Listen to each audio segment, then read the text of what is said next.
গল্পবাবুর শ্রোতাদের অতি প্রিয় একটি চরিত্র অর্জুন। অনেকদিন পর আজ এই অর্জুনকে নিয়েই আমাদের গল্প, সমরেশ মজুমদারের লেখা ১.৫ দিন।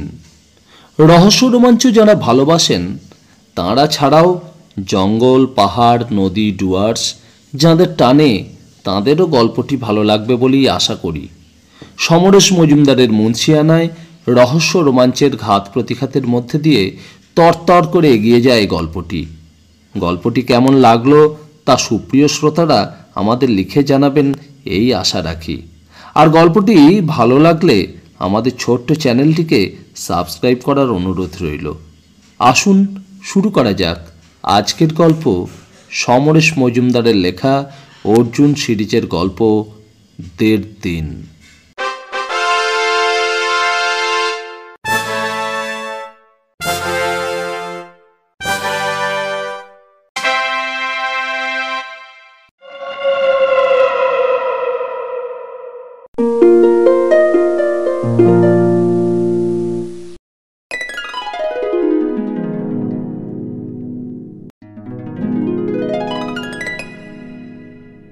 জিন্সের প্যান্ট আর ব্যাগি শার্ট পরে সাইকেল চালাচ্ছিল অর্জুন।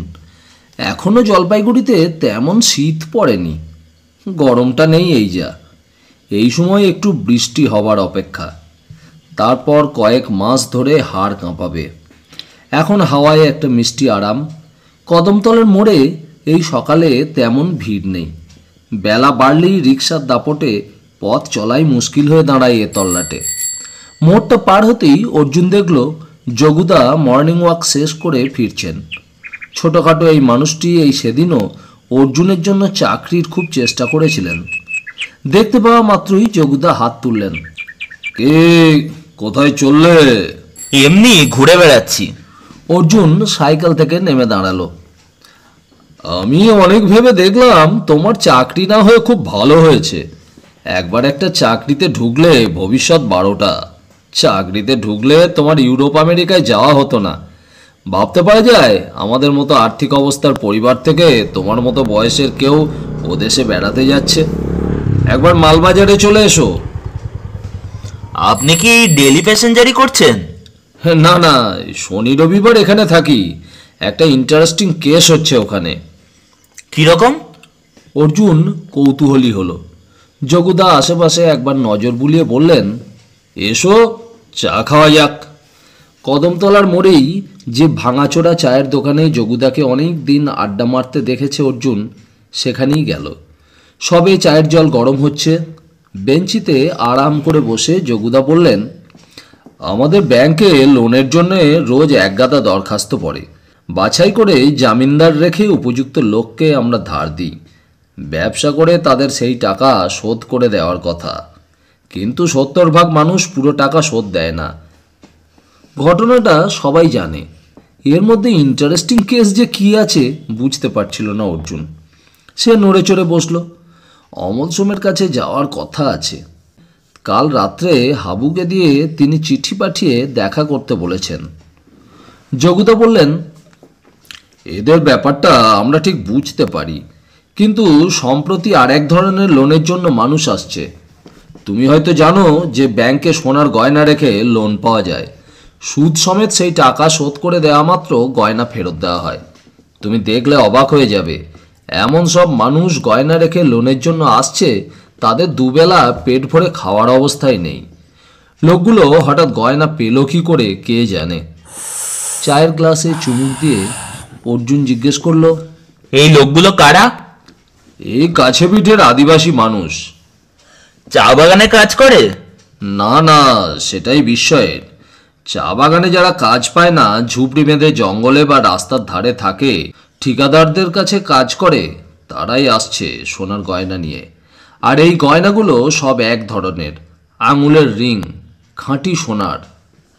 পার্মানেন্ট অ্যাড্রেস অথবা জামিনদার আছে? দরকার নেই। ৩-৪ ভরি সোনার গয়না থাকলে ব্যাংক কোনো প্রশ্ন করবে না।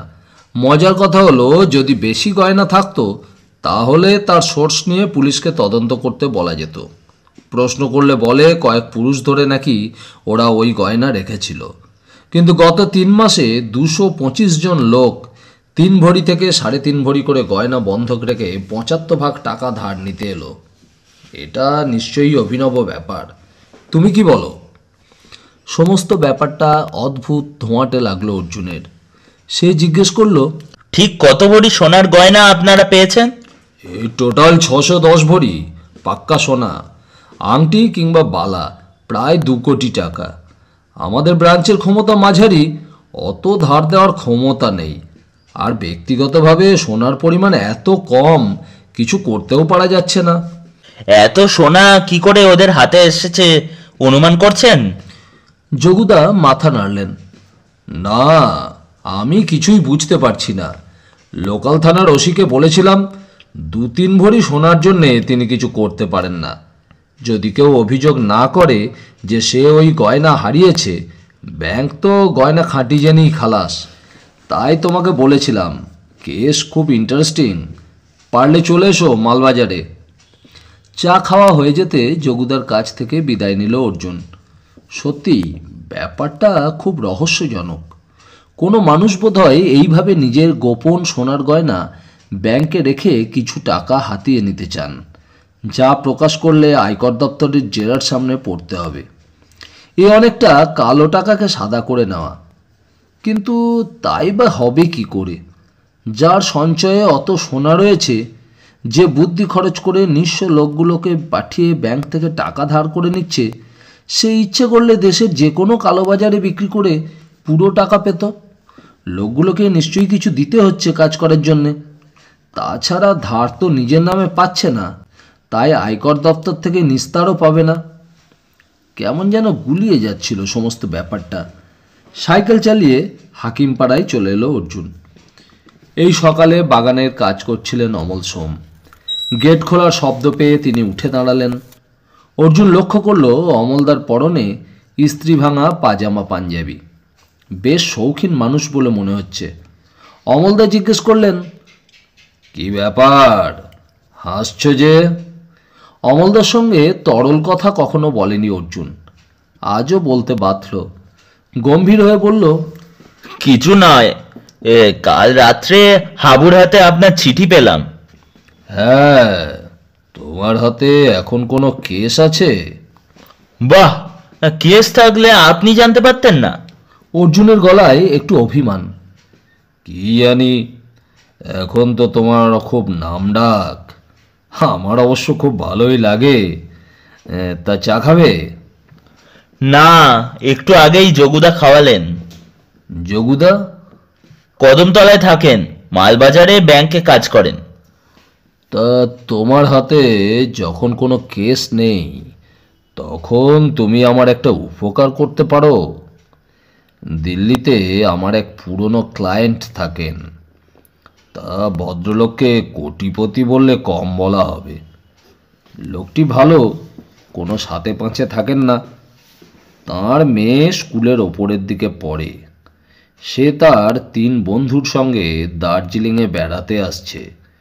সেই সঙ্গে ডুয়ার্সের ফরেস্টে 2-3 দিন থাকতে চায়। ভদ্রলোক আমাকে অনুরোধ করেছেন, ওরা যে কদিন উত্তর বাংলায় থাকবে, ততদিন যদি ওদের জন্য একটি ভালো গাইডের ব্যবস্থা করি, যে ওদের নিরাপত্তার ভার নিতেও পারবে, তাহলে ভালো হয়। ওর বাসনা ছিল আমি যদি কয়েকটা দিন ওদের সঙ্গে থাকি।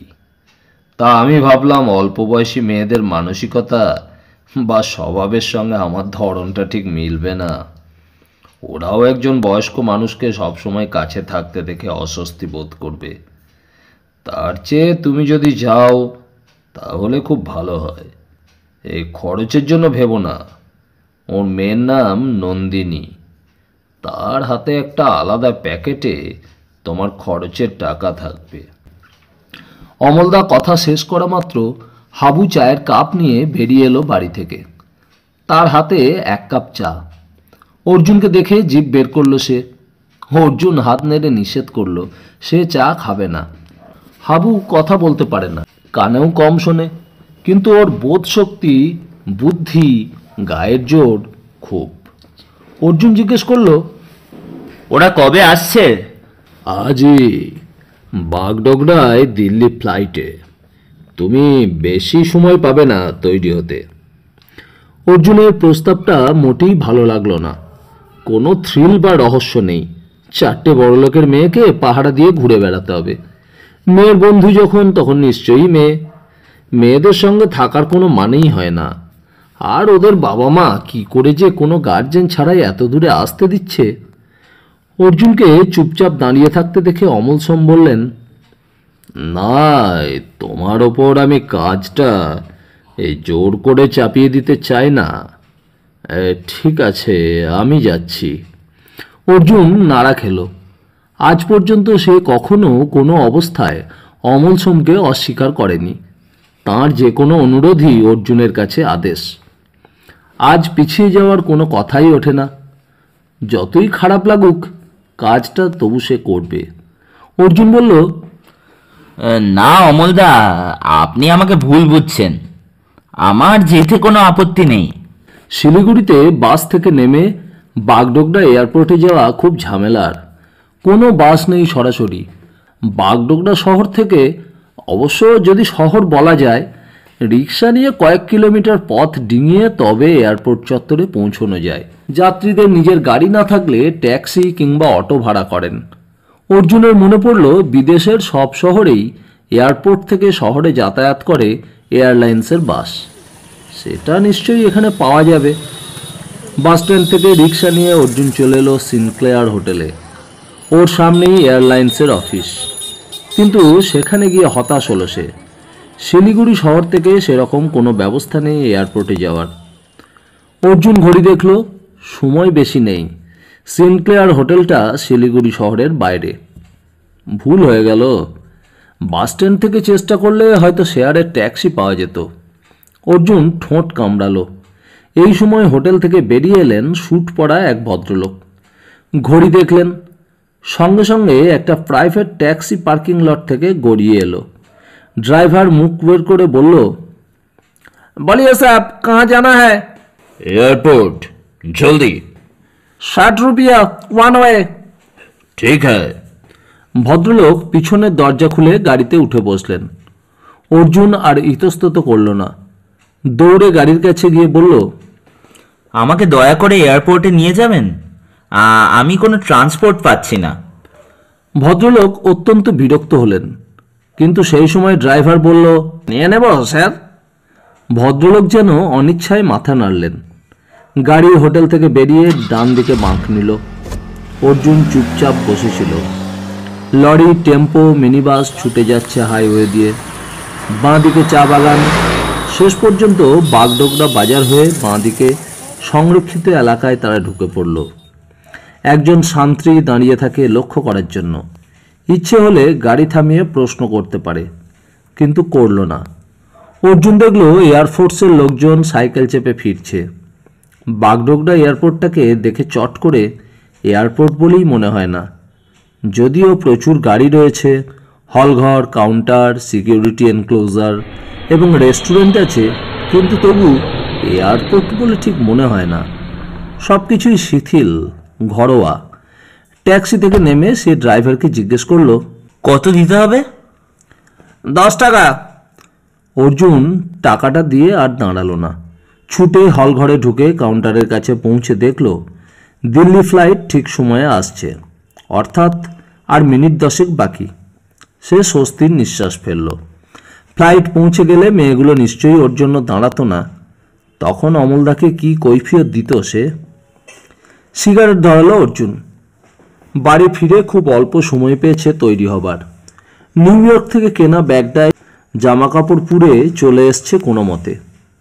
আবার দাড়ি রেখেছে সে। কত সুন্দর দাড়ি, অনেকটা তরুণ রবীন্দ্রনাথের মতো। ফলে দাড়ি কাটার ঝামেলায় পড়তে হয় না আজকাল। অর্জুনের খেয়াল হলো তাড়াহুড়োতে নীল বাহারি জ্যাকেটটা ফেলে এসেছে বাড়িতে। ওটা পরলে তাকে খুব সুন্দর দেখায়। সিগারেটে টান দিতে দিতে হঠাৎ সোজা হয়ে দাঁড়ালো অর্জুন। সর্বনাশ হয়ে গেছে। অমলদাকে জিজ্ঞেস করা হয়নি ও নন্দিনীকে দেখতে কীরকম। কিভাবে সে চিনবে তাকে? যদি 4 জন মেয়েকে একসঙ্গে দেখতে পাওয়া যায় তাহলে না হয়। যদি 4 জন মেয়ের বদলে 2 জন ছেলে 2 জন মেয়ে হয়। অর্জুন সিগারেট নিভিয়ে অ্যাস্ট্রেতে ফেলে দিল। বেশ নার্ভাস হয়ে পড়েছিল সে। এই সময় বাইরের আকাশে প্লেনের গর্জন শোনা গেল। যেসব মানুষ এয়ারপোর্টে এসেছেন তাঁরা ব্যস্ত হয়ে পড়লেন। অর্জুন বারান্দায় গিয়ে দাঁড়ালো। প্লেন নিচে নেমে এলো ধীরে ধীরে। রানওয়ে দিয়ে দৌড়ে দম নিয়ে বাঁক খেয়ে শেষ পর্যন্ত কাছাকাছি এসে থেমে যেতেই সিঁড়ির গাড়ি দৌড়ে গেল। যাত্রীরা নামতে আরম্ভ করলেই অর্জুন প্রত্যেককে লক্ষ্য করতে লাগলো এবং এই সময়ে 15-16 বছরের প্যান্ট শার্ট পরা 4টে মেয়েকে ব্যাগ কাঁধে ঝুলিয়ে নেমে আসতে দেখল। মেয়েগুলি সুন্দর, কিন্তু পুতুল পুতুল নয়। হাঁটার ভঙ্গিতে সপ্রতিভতা পরিষ্কার। অর্জুন দেখল আত্মীয় স্বজন বন্ধুরা আগত যাত্রীদের আপ্যায়ন করে নিয়ে যাচ্ছে। মেয়েরা গেট পেরিয়ে এসে চারপাশে তাকাতে লাগলো। অর্জুন আরও একটু অপেক্ষা করলো। ওরা নিজেদের মধ্যে ইংরেজিতে কথা বলছে। দিল্লির মেয়ে বাঙালি হবে না এমন ভাবার কোনো কারণ ছিল না, অথচ অর্জুন তাই ভেবেছিল। একটি মেয়ে বলল, strange, someone should come, dad told me like that. দ্বিতীয়জন ইংরেজিতে জবাব দিল, না হলে আমরা অনন্তকাল বসে থাকতে পারি না, লেটস গো। ওরা কোনো বড় লাগে জানেনি। যে যার হাতের ব্যাগ তুলে নিল বিরক্ত মুখে। এবার অর্জুন এগিয়ে গেল। নমস্কার। ওরা চারজন থতমত হলো এক মুহূর্তের মতো। সামনের মেয়েটি মুখে বিরক্তি নিয়ে বলল, ইয়েস। অর্জুন গম্ভীর হয়ে ইংরাজিতে বলল, my name is Arjun. Delhi থেকে মিস্টার রয় আমার সিনিয়র অমল সোমকে চিঠি লিখেছেন। অমলদার দেওয়া চিঠিটা এগিয়ে ধরল অর্জুন। ওই চিঠি মিস্টার রায় অমলদাকে পাঠিয়েছিলেন। মেয়েটি চিঠি নিয়ে খুলে ফেলল খামটা। একবার আগাগোড়া তাকিয়ে নিয়ে আবার ফেরত দিয়ে বলল, আমি নন্দিনী। আমরা ভেবেছিলাম কেউ হয়তো আসেনি। হোটেল কত দূরে? অর্জুন মাথা নাড়ল। ও দুঃখিত, এখানে হোটেল নেই। আধ ঘন্টা গাড়ির দূরত্বে শিলিগুড়ি শহর, সেখানে যেতে হবে। অন্য একটি মেয়ে জিজ্ঞেস করলো, আমরা আজই দার্জিলিং যেতে পারি না? পারেন। অর্জুন ওদের নিয়ে বাইরে বেরিয়ে আসতেই ট্যাক্সিওয়ালারা ছুটে এলো। সবাই ওদের নিয়ে যেতে চায়। সে একটু দরাদরি করতে চাইল। এই সময় এক ভদ্রলোক এগিয়ে এলেন মেয়েদের কাছে কথা বলার জন্য। অর্জুন খানিকটা দূরে ট্যাক্সিগুলোর সামনে দাঁড়িয়েছিল। সেখান থেকেই ঘাড় ঘুরিয়ে ভদ্রলোককে দেখতে পেল। পেয়ে চমকে উঠল। এই লোকটির সঙ্গেই সে সিনক্লেয়ার হোটেল থেকে এয়ারপোর্টে এসেছিল। ইনিই ট্যাক্সিটাকে ভাড়া নিয়েছিলেন। সে বুঝতে পারছিল না তার সঙ্গী মেয়েদের সঙ্গে ওর কি দরকার। মনে পড়ল এয়ারপোর্টে আসার সময় ইনি সঙ্গে কোনো লাগেজ আনেননি, অর্থাৎ ইনি যাত্রী নন, কাউকে নিতে এসেছেন। 300 টাকায় দার্জিলিংয়ে যাওয়ার অফার করে অর্জুন ফিরে আসতেই নন্দিনী বলল, thank you uncle, we can take care of our self. আপনি যে খবর পেয়ে আমাদের জন্য এসেছেন তার জন্য অনেক ধন্যবাদ। ভদ্রলোক সোজা হয়ে দাঁড়ালেন। তাঁর চোয়াল শক্ত। তিনি বললেন, তোমাদের একটা কথা মনে রাখা উচিত। এইসব এরিয়া শান্তিপূর্ণ নয়। এখানে তোমরা খুব সেফও নও। নন্দিনী হাসল। সেসব খবরের কাগজেই পড়েছি। তাছাড়া এসকর্ট হিসাবে এই ভদ্রলোক আছেন। বাবা এদের ওপর খুব নির্ভর করেন। ভদ্রলোক অর্জুনের দিকে তাকালেন। আপনাকে একটু আগে লিফট দিয়েছি না? ঠিকই। অর্জুন মাথা নাড়ল। তারপর নন্দিনীকে বলল, দার্জিলিংয়ে যেতে হলে এখনই রওনা দেওয়া উচিত। ট্যাক্সি ঠিক হয়ে গিয়েছে। সঙ্গে সঙ্গে মেয়েরা হইচই করে ট্যাক্সিটার দিকে এগিয়ে গেল। সবাই জানলার পাশে জায়গা চায়। ডিকিতে ড্রাইভার হাত ব্যাগগুলো রেখে দিতেই অর্জুন পা বাড়াতে যাচ্ছিল। এই সময় ভদ্রলোক ওকে থামালেন। ইয়েস ইয়ং ম্যান, আমি কি তোমার পরিচয় জানতে পারি? এই মেয়েরা আমার পরিচিত। তুমি কোথায় থাকো? জলপাইগুড়ি শহরে। আমার নাম অর্জুন। কি করো তুমি? কিছুই না। কথাটা বলে অর্জুন ট্যাক্সির সামনে গিয়ে দাঁড়ালো। পেছনে 3 জন বসেছে। ড্রাইভারের পাশে যে মেয়েটি বসেছে তার নাম জানা নেই। বসতে হলে তাকে সামনে বসতে হবে। মেয়েটি দরজা খুলে নেমে দাঁড়ালো। আপনি নিশ্চয় দার্জিলিংয়ে অনেকবার গিয়েছেন। তাই ভেতরে বসতে নিশ্চয়ই আপত্তি করবেন না। অর্জুন কথা না বাড়িয়ে মাঝখানে বসতেই ট্যাক্সি ছাড়ল। মেয়েরা একসঙ্গে চিৎকার করে উঠল। এই চিৎকারের অর্থ অর্জুন বুঝল না। প্রায় 4-5 বার চিৎকারটা করে নন্দিনী বলল, আপনার নামটা কি যেন? অর্জুন। ও, মহাভারতা। ওকে, শুনুন, আমরা এরকম আওয়াজ মাঝে মাঝেই করি। আপনি কিছু মনে করবেন না যেন। শুধু রিলে করে যান রাস্তাটা, আমরা শুনে চিনব। এয়ারপোর্টে চৌহদ্দি থেকে ন্যাশনাল হাইওয়েতে পড়া মাত্র নন্দিনী জিজ্ঞেস করলো, আরে এখানে কি পাহাড় নেই? অর্জুন মাথা নাড়ল। না, পাহাড় পাবেন শিলিগুড়ি ছাড়লে। এই জায়গাটার নাম বাগডোগরা। এর কাছাকাছি আছে ফাঁসি দেওয়া, যেখানে 70-এর দশকে আন্দোলন শুরু হয়েছিল। নন্দিনীর বান্ধবীদের নাম ইতিমধ্যে শুনে শুনেই জেনে গিয়েছিল অর্জুন। রোগা মেয়েটি, যার চোখে চশমা, চুল ছেলেদের মতো ছাঁটা, সে জিজ্ঞেস করলো, আন্দোলন? কিসের আন্দোলন? এই মেয়েটির নাম টিনা। অর্জুন বুঝল এরা প্রায় 20 বছর আগের ঘটনাবলী সম্পর্কে নেহাতি অজ্ঞ, আর অত কথা বোঝাবার সময় এবং ইচ্ছে দুটোই নেই এখন। সে বলল, একটা রাজনৈতিক আন্দোলন। টিনা বলল, ও, আমরা রাজনীতিতে ইন্টারেস্টেড নই। অর্জুন হাসল। আপনারা কিসে কিসে interested? Sports, crime fiction, music and adventure. Nandini জবাব দিয়েই জানতে চাইল, আপনি? আচ্ছা, আপনার বয়স কত? 23।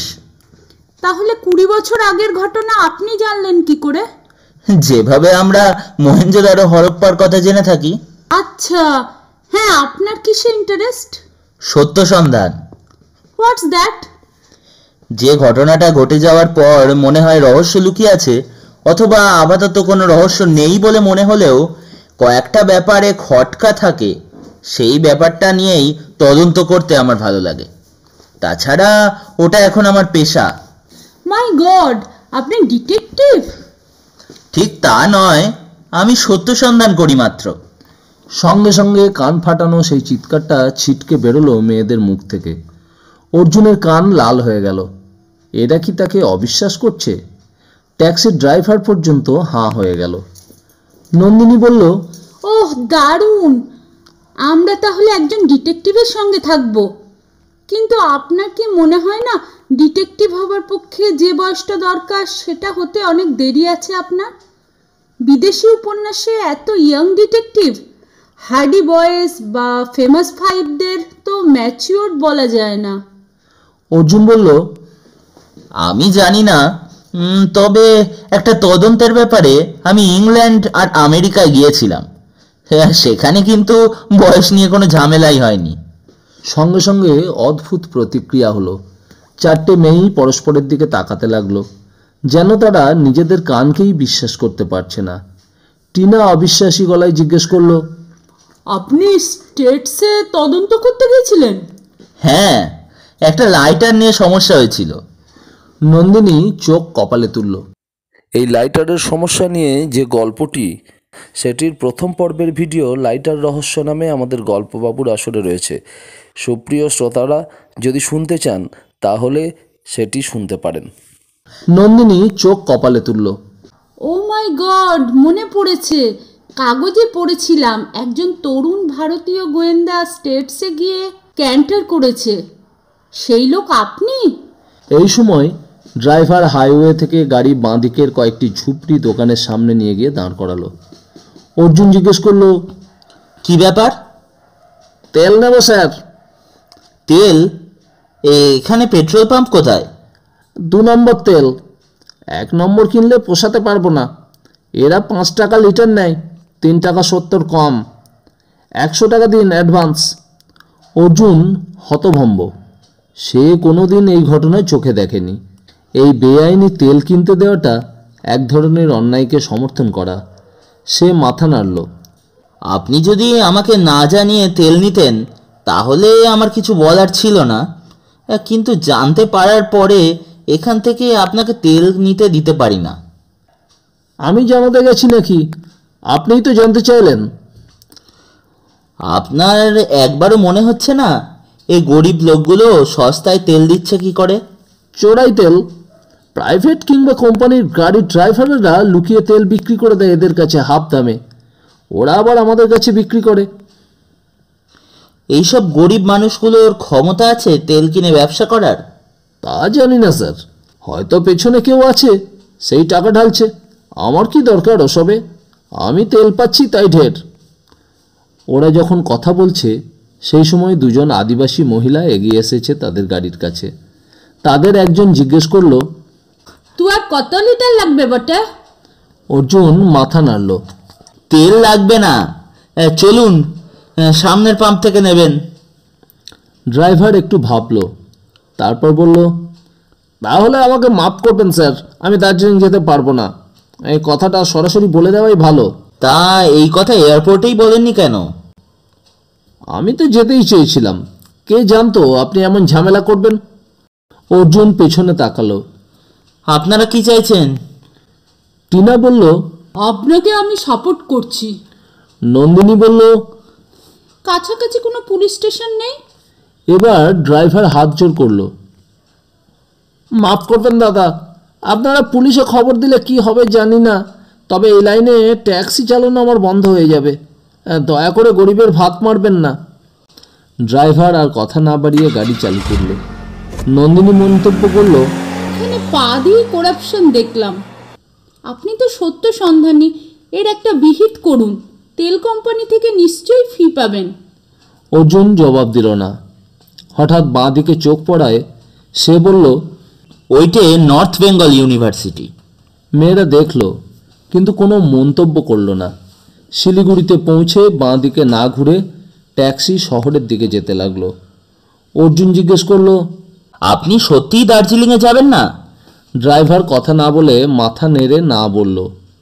অর্জুন ঘড়ি দেখল, লোকটাকে আর অনুরোধ করবে না বলে ঠিক করলো।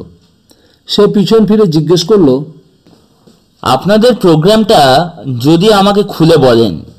নন্দিনী বলল, কোনো স্টিরিওটাইপ প্রোগ্রাম নেই, ঘুরবো, হই হই করব। আপনারা কি আজ রাত্রে শিলিগুড়িতে থাকতে চান? নন্দিনী ঘাড় ঘুরিয়ে দুপাশের রাস্তাঘাট দেখল, তারপর বলল, এইটাই শিলিগুড়ি? না না, এটা তো ঘিঞ্জি শহর। দার্জিলিং যদি না যাওয়া যায় তাহলে কোনো নির্জন জায়গায় যাওয়া যায় কি না ভেবে দেখুন। ততক্ষণে গাড়ি এয়ারভিউ হোটেলের সামনে এসে দাঁড়িয়েছে। অর্জুন ড্রাইভারকে বলল, আপনি কি দয়া করে আরেকটু এগিয়ে দেবেন? লোকটি কথা শুনল যেন অনিচ্ছায়। বিশেষ একটি বাড়ির সামনে গিয়ে অর্জুন ভাড়া মিটিয়ে দিল। সিনক্লেয়ার হোটেল থেকে সেই ভদ্রলোক এয়ারপোর্টে যাওয়ার সময় যে ভাড়া দিয়েছিলেন তার থেকে 10টা টাকা বেশি দিল শহরে ঢোকার বাড়তি পথটুকু আসার জন্য। অর্জুন মেয়েদের বলল, আপনারা আমার সঙ্গে আসতে পারেন। পুনম নামের মেয়েটি জিজ্ঞেস করলো, কোথায় যাচ্ছেন? ওপরে ট্যুরিস্ট ব্যুরোর অফিস। আমার পরিচিত একজন ভদ্রলোক আছেন চার্চে, ওর সঙ্গে কথা বললে একটা ব্যবস্থা হয়ে যাবে। মেয়েদের নিয়ে অর্জুন ওপরে উঠে এলো সরু সিঁড়ি বেয়ে। দরজা ঠেলে ঘরে ঢুকে সে একজনকে জিজ্ঞেস করলো, মিস্টার ভট্টাচার্য আছেন? ও বসের ঘরে। ভদ্রলোক দেখিয়ে দিলেন। ট্যুরিস্ট ব্যুরোর এই অফিসারের সঙ্গে অর্জুনের আলাপ হয়েছিল অমল সোমের মাধ্যমে। খুব ভদ্র মানুষ, নিয়মিত সাহিত্য সংস্কৃতির সঙ্গে যোগাযোগ রাখেন। দরজায় দাঁড়ানো মাত্র তিনি চিৎকার করলেন নিজের চেয়ারে বসে, আরে অর্জুন বাবু যে, এসো এসো। হঠাৎ শিলিগুড়িতে, কি ব্যাপার? অর্জুন ভদ্রলোকের সঙ্গে মেয়েদের আলাপ করিয়ে দিল। ওরা কেন এসেছে তাও জানালো। সব শুনে মিস্টার ভট্টাচার্য বললেন, দেখুন, আপনারা এসেছেন উত্তর বাংলা দেখতে। আমি সাজেস্ট করব প্রথমেই দার্জিলিংয়ে না গিয়ে আপনারা ডুয়ার্সটা দেখুন। ডুয়ার্স? টিনা জিজ্ঞেস করলো। হ্যাঁ, উত্তর বাংলার আসল সৌন্দর্য যেখানে, জঙ্গল। ও ফ্যান্টাস্টিক, নন্দিনী বলে উঠল। কিন্তু জঙ্গলে আমরা থাকবো কোথায়? প্রত্যেকটা ফরেস্ট বাংলোয় আমাদের একটা করে ঘর আছে। মিস্টার ভট্টাচার্য বললেন, কিন্তু সেগুলোতে ব্যবস্থা আমি আগামীকাল থেকে করে দিতে পারবো। আজকের রাতটা আপনারা মালবাজার টুরিস্ট লজে থাকুন। আমি টেলিফোন করে দিচ্ছি যাতে 2টো ডবল আর একটা সিঙ্গেল রুম আপনারা পান। মেয়েরা রাজি হয়ে গেল। মিস্টার ভট্টাচার্য ওদের ট্যুর প্রোগ্রাম করলেন। সেই রাত ওরা থাকবে মালবাজার ট্যুরিস্ট লজে। পরের দিন যাবে চাপড়ামারি ফরেস্ট, সেখানে একটা রাত থেকে তারপরের দিন যাবে গরুমারা ফরেস্টে। গরুমারা থেকে ওরা যাবে হলং ডাকবাংলোতে। সেখান থেকে সোজা শিলিগুড়িতে ফিরে এসে দার্জিলিংয়ের বাস ধরবে। প্রোগ্রাম তৈরি করে ভদ্রলোক জিজ্ঞেস করলেন, আপনাদের সঙ্গে কিরকম লাগেজ আছে? টিনা বলল, জাস্ট এই ব্যাগগুলো।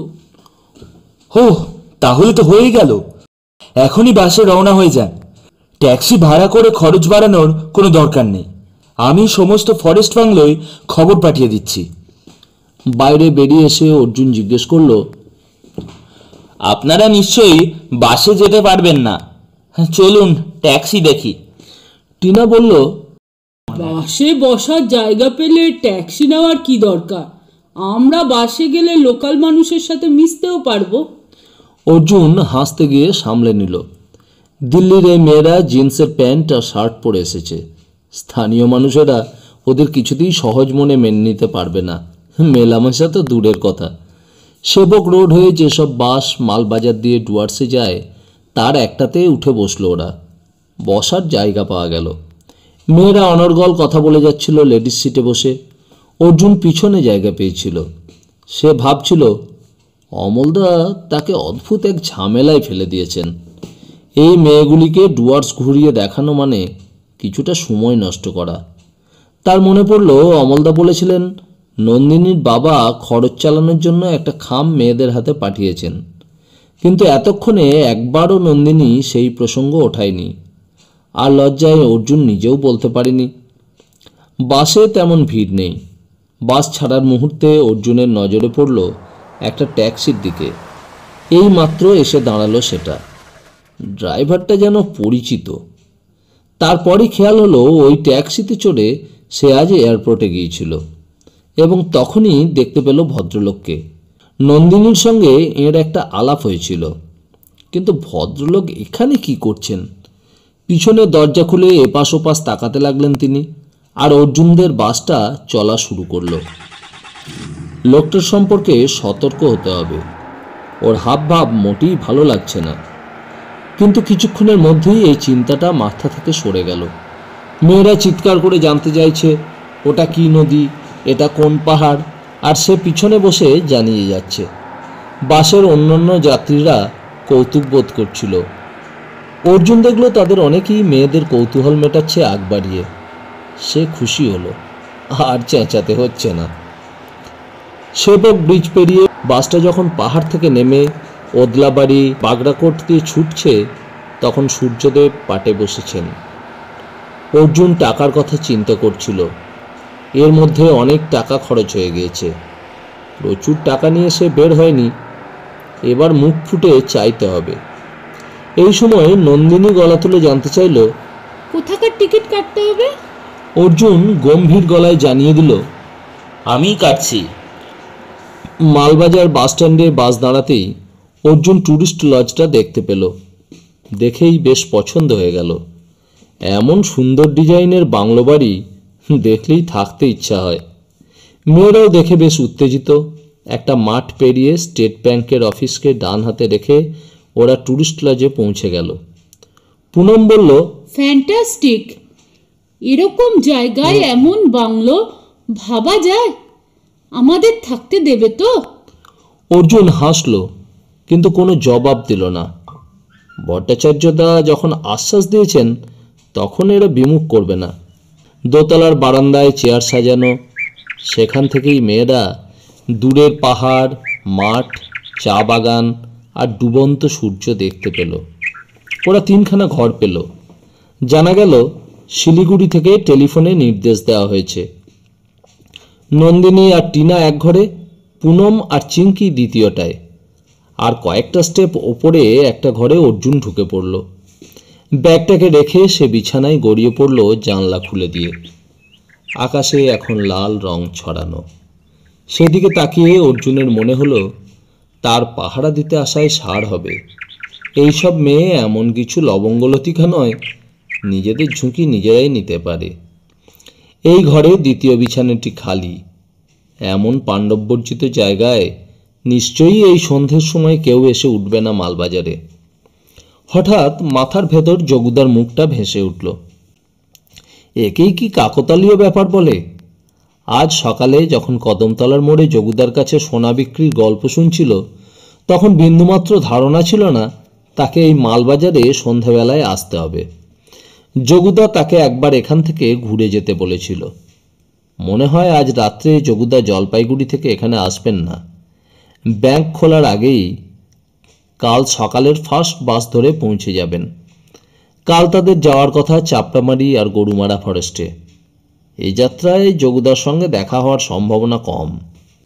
তাছাড়া সে এসেছে পাহারাদার হিসেবে, সোনার উৎস সন্ধান করতে নয়। এমন সময় দরজায় শব্দ হলো। অর্জুন মার্কিনী কায়দায় উচ্চারণ করল, ইয়া। সঙ্গে সঙ্গে চারটে মেয়ে একসঙ্গে ঢুকে পড়ল ঘরে। পুনম ছুটে গেল জানলায়।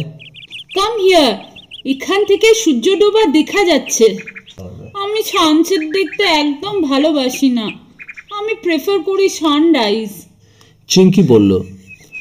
ওরা ঘরে ঢুকতেই অর্জুন উঠে বসেছিল। মেয়েরা দুটো খাটে ছড়িয়ে ছিটিয়ে বসল। শুধু নন্দিনী টেবিলের ওপর উঠে বসে চেয়ারে পা তুলে দিল।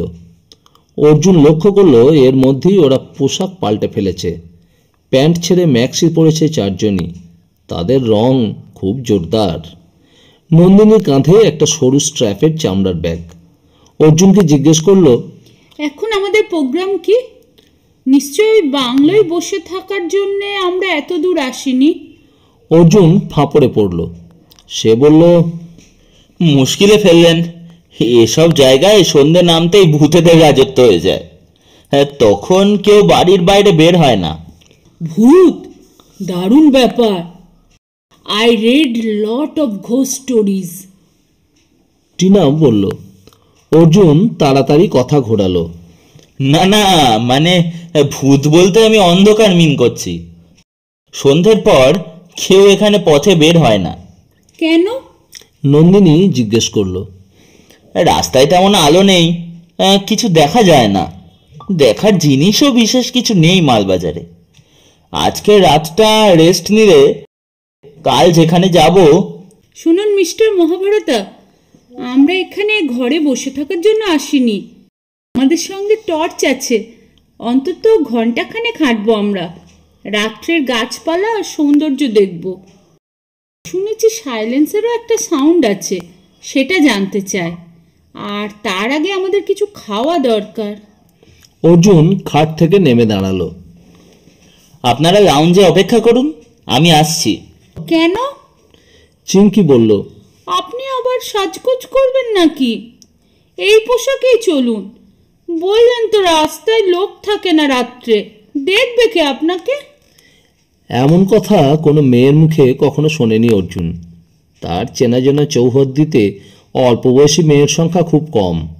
যারা আছে তারা কথা গিলতে পছন্দ করে, কথা বলতে নয়। সে আয়নার সামনে দাঁড়িয়ে চুল ঠিক করে নিয়ে বলল, চলুন। আপনারাও কি এই পোশাকেই যেতে পারবেন? নন্দিনী লাফ দিয়ে টেবিল থেকে নামলো। ইয়েস জনাব। রাত্রে তো কেউ আমাদের সাজ দেখবে না। শুধু চা, টোস্ট আর অমলেট পাওয়া গেল লজের ক্যান্টিনে। তাই খেয়ে ওরা যখন নামতে লাগলো সিঁড়ি বেয়ে, তখন ম্যানেজারের সঙ্গে দেখা হলো। ভদ্রলোক ফিরছিলেন। জিজ্ঞেস করলেন, এই সময়ে চললেন কোথায়? নন্দিনী জবাব দিল, ঘুরতে। ও, যেতে হলে বাঁ দিকে যান, দোকানপাট কিছু পাবেন। ডান দিকে না যাওয়াই ভালো। ওরা নেমে এলো মাঠে। নন্দিনী বলল, আমরা ডান দিকেই যাব। অর্জুন বলল, শুনলেন তো ম্যানেজারের কথা। দূর, দোকানপাট দেখতে কি আমরা দিল্লি থেকে এখানে এসেছি? অগত্যা বড় রাস্তায় উঠে ওরা ডান দিকে এগোলো। এদিকে আলো নেই। নন্দিনীর হাতে টর্চ ছিল। পুনম বলল, দারুণ লাগছে, কি রোম্যান্টিক ব্যাপার। চিঙ্কি বলল, একা তো ভূত থাকলে ভালো হতো। টিনা নির্জন অন্ধকার রাস্তায় হাঁটতে হাঁটতে গান ধরল। ये रात भीगी भीगी ये मस्त फिजाए उठा धीरे धीरे ये चांद प्यारा प्यारा ये रात भीगी भीगी ये मस्त फिजाए उठा धीरे धीरे ये चांद অর্জুনের ভালো प्यारा লাগছিল प्यारा। এই রকম বাঁধনহারা উচ্ছলতায় ডুবে যাওয়া তার ওই বয়সে হয়নি, অথচ এরা তার থেকে এমন কিছু ছোট নয়। টিনা গান গাইছে আর বাকি তিনজন তালি দিয়ে টর্চ বাজিয়ে তাকে উৎসাহ দিচ্ছে। মেয়েটার গলা ভালো। ডান দিকে পার্কটাকে রেখে ওরা মিনিট 10 হাঁটল। এখন অন্ধকারে জোনাকি ছবি আঁকছে, মাঝে মাঝে দু একটা গাড়ি তীব্র আলো জেলে ছুটে যাচ্ছে। সেই সময় অন্ধকার এবং নির্জনতা ফালা ফালা হয়ে যাচ্ছে। তো নন্দিনীর গলায় বিরক্তি ফুটে উঠল। হরিবল, এইভাবে হাঁটা যায়? কোনো নির্জন রাস্তা নেই? ওই তো ওদিক দিয়ে একটা রাস্তা গিয়েছে। অনুমতির অপেক্ষা না করে মেয়েরা নেমে পড়ল হাইওয়ে ছেড়ে। বাঁদিকে জঙ্গলের জন্য আরও অন্ধকার। অর্জুনের পছন্দ হচ্ছিল না ওরা ওইদিকে যাক। সে বলল, একটা কথা জিজ্ঞেস করছি, আপনাদের সাপের ভয় নেই তো? সাপ? ওরে বাবা, এখানে সাপ আছে নাকি? প্রচুর, নর্থ বেঙ্গলের সাপ বিখ্যাত। সঙ্গে সঙ্গে 4টে গলা থেকে একসঙ্গে চিৎকার ছিটকে বেরোলো। সবাই দ্রুত পিছন দিকে হাঁটতে শুরু করলো। তড়িঘড়ি বড় রাস্তায় পৌঁছে নন্দিনী বলল, আগে বলবেন তো। বলার সুযোগ পেলাম কোথায়? হঠাৎ টিনা প্রশ্ন করল, আপনি গুল মারছেন না তো? অর্জুন কিছু বলার আগেই দুজন মানুষ তাদের সামনে এসে নমস্কার করল। জায়গাটা অন্ধকার, তবু যেটুকু বোঝা যায় তাতে অর্জুনের মনে হলো এরা চা বাগানের শ্রমিক অথবা কোনো কন্ট্রাক্টরের কাছে কাজ করে। অর্জুন জিজ্ঞেস করলো, কি চায়? একজন হিন্দিতে বলল, सर ये आप लोग बस्ती की तरफ जा रहे थे, फिर लौट के आया, ये इसलिए आया। হ্যাঁ, ওই দিকটায় অন্ধকার বড্ড। জি সাব, গরিব লোকের বস্তি আছে তাই আলো জ্বলেনি। আপনারা মালবাজারে নতুন? হ্যাঁ, আজ বিকালেই এসেছি, কাল সকালে চলে যাব। তাহলে সব মেম সাহেবদের বলবেন আমাদের জন্য একটু কৃপা করেন। কি কৃপা? नंदिनी जिज्ञेस कर लो। मेम साहब, हम लोग बहुत गरीब अच्छी, काम काज कुछ नहीं, घर में जो था वो भी बेच के इतना दिन चला, लेकिन आर पारछी ना। नंदिनी बोलो, উফ, যেখানে যাব সেখানে এই প্রবলেম। আমি ভিক্ষে দিই না। না মেম সাহেব, আমরা ভিক্ষা চাই না। আমার ঘরে 3 পুরুষের জমানো একটু সোনা আছে, এতদিন অনেক অভাবেও বিক্রি করিনি, তাই কিনে যদি আমাদের বাঁচান। সোনা? চিঙ্কি অবাক হয়ে জিজ্ঞেস করলো, হ্যাঁ মেম সাহেব, এ সোনা আছে। খাঁটি না নকল? আমরা সোনা চিনি না। কসম খেয়ে বলছি মেম সাহেব, আমরা গরিব মানুষ, ব্যবসাদার নই। পুনম জিজ্ঞেস করলো, সোনা থাকলে গয়নার দোকানে গিয়ে বিক্রি করছো না কেন? ঠিক দাম দেয় না মেম সাহেব, তাছাড়া বলে আমরা চুরি করেছি, পুলিশে ধরিয়ে দেবে। ততক্ষণে অর্জুনের মাথার ভেতর জগুদার কথাগুলো কাজ করতে আরম্ভ করেছে। এই মালবাজারের ব্যাংকে হাজার হাজার টাকার সোনা জমা দিয়ে গরিব মানুষগুলো টাকা ধার নিয়ে যাচ্ছে। এটা জগুদার কাছে রহস্য বলেই মনে হয়েছে। এই লোক দুটো কি সেই দলের? অর্জুন এখনই কথা বাড়াতে চাইল না। সে বলল, শোনো, এই অন্ধকারে কথা বলে লাভ নেই, তাছাড়া আমাদের কাছে কত টাকা আছে তাও দেখতে হবে। তুমি বরং ঘন্টাখানেক বাদে সোনা নিয়ে ট্যুরিস্ট লজে এসো, আমি সেখানেই থাকবো, তখন কথা বলা যাবে। নন্দিনী বলল, আপনি কেন মিছিমিছি ডাকছেন? আমি সোনা কিনতে একদম ইন্টারেস্টেড নই। ওসব 20 বছর আগের মেয়েদের শখ ছিল। অর্জুন হেসে বলল, আমি ইন্টারেস্টেড। নন্দিনী শুধু মন্তব্য করল, স্ট্রেঞ্জ। এরপরে সোনাটা খাঁটি কি না এ নিয়ে কিছুক্ষণ আলোচনা চলল। ট্যুরিস্ট লজের কাছে এসে নন্দিনী ঘুরে দাঁড়ালো। আমি একদম ভুলে গিয়েছিলাম, ড্যাডি একটা খাম দিয়েছিলেন, বলেছিলেন মিস্টার সোম অথবা তার লোক এয়ারপোর্টে এসে যদি আমাদের রিসিভ করে তাহলে তার হাতে যেন খামটা দিয়ে দিই। আমাকে ওটা খুলতে নিষেধ করেছিলেন। আপনি জানেন ওতে কি আছে? মিস্টার সোম কি আপনাকে বলেছেন? অর্জুন স্বস্তি পেল। ব্যাপারটা যখন আপনাকে উনি জানাননি তাহলে আমি জানবো কি করে? ওটা সম্ভবত মিস্টার রায় আর মিস্টার সোমের ব্যক্তিগত ব্যাপার। মেয়েরা যে যার ঘরে চলে গেলে অর্জুন লাউঞ্জে চেয়ার টেনে বসল। ও পাশের একটা চেয়ারে এক পৌর বসেছিলেন। দূরে মালবাজার বাজারের আলো দেখা যাচ্ছে। এই সময় নন্দিনী আবার ফিরে এলো। খামটা দিয়ে বলল, আপনার ঘরে গিয়ে দেখলাম দরজা বন্ধ। এখানে একা বসে বোর হচ্ছেন কেন? ওহো, সেই লোক দুটোর জন্য অপেক্ষা করছেন? অর্জুন হাসল, জবাব দিল না। এই সময় ওপাশের টেবিলের লোকটি বলে উঠলেন, ये व्यापार एक्सकर्शन आप सब एक ही कॉलेज से है? Good good. প্রশ্ন আর উত্তর তিনি একই সঙ্গে দিলেন। নন্দিনী লোকটাকে জিজ্ঞেস করলেন, আপনি এখানে থাকেন? নো নো, আমি শহরে থাকি না। শহরে কিছুদিন থাকলেই আমার মনে অ্যালার্জি বের হয়। তো এখন কোথা থেকে আসা হচ্ছে? দিল্লি। গুড, অ্যাডভেঞ্চার করতে চাও তো আমার ওখানে চলে এসো। এখান থেকে কিছু দূর গেলেই ফুন্ট সিলিং বলে একটা জায়গা পড়বে। সেখানকার ক্যাফে দ্য মাউন্টেনে আমার খোঁজ করলেই তোমরা হদিশ পেয়ে যাবে। আমার নাম রতনলাল গুপ্ত। ও হ্যাঁ, জায়গাটা কিন্তু ভুটান, অর্থাৎ তোমাদের একরকম বিদেশ ঘোরাও হয়ে যাবে সেই সঙ্গে। No visa. উঠে দাঁড়িয়ে ভদ্রলোক ফিরে গেলেন তার ঘরের দিকে। দারুণ ব্যাপার। নন্দিনীর মুখে চোখে উৎসাহ। আমার মনে হচ্ছে ওর ওখানে গেলে খুব মজা হবে। ফুন্সলিং এর কাছাকাছি কি আমরা যাচ্ছি? হ্যাঁ, কিন্তু উনি বললেন শহরে একদিনের বেশি থাকলে ওর অ্যালার্জি হয়, অথচ ফুনসিলিং পুরো দস্তুর শহর। অর্জুন জিজ্ঞেস করলো, ডিনার করবেন কখন? নন্দিনী ঘড়ি দেখল। এই সন্ধেবেলায়? অর্জুন বলল, বেশি রাত করবেন না। নন্দিনী চলে গেল। অর্জুন সিগারেটের প্যাকেট বের করে একটা নিতেই নিচের সিঁড়িতে সেই দুটো লোক হাত জোর করে এসে দাঁড়ালো। অর্জুন সোজা হয়ে বসলো। ও হ্যাঁ, এসো তোমরা। যে লোকটা তখন বেশি কথা বলছিল সে দু হাত জড়ো করেই জিজ্ঞেস করলো, ওপরে যাব স্যার, কেউ কিছু বলবে না তো? না না, কেউ কিছু বলবে না, উঠে এসো। লোক দুটো সামনে এসে দাঁড়ালো। অর্জুন জিজ্ঞেস করলো, তোমাদের কাছে সোনা আছে নাকি সোনার গহনা নিয়ে এসেছো? জি সাব, এ সোনার গহনায় খাদ থাকে বলে আমাদের পূর্বপুরুষ সোনার কাঠি করেছিল। আপনি যদি বলেন তাহলে এখানে বের করতে পারি। অর্জুন ইশারা করতেই লোকটা ধুতির খুঁট খুলে একটা ছোট্ট কাপড়ের ব্যাগ বের করলো।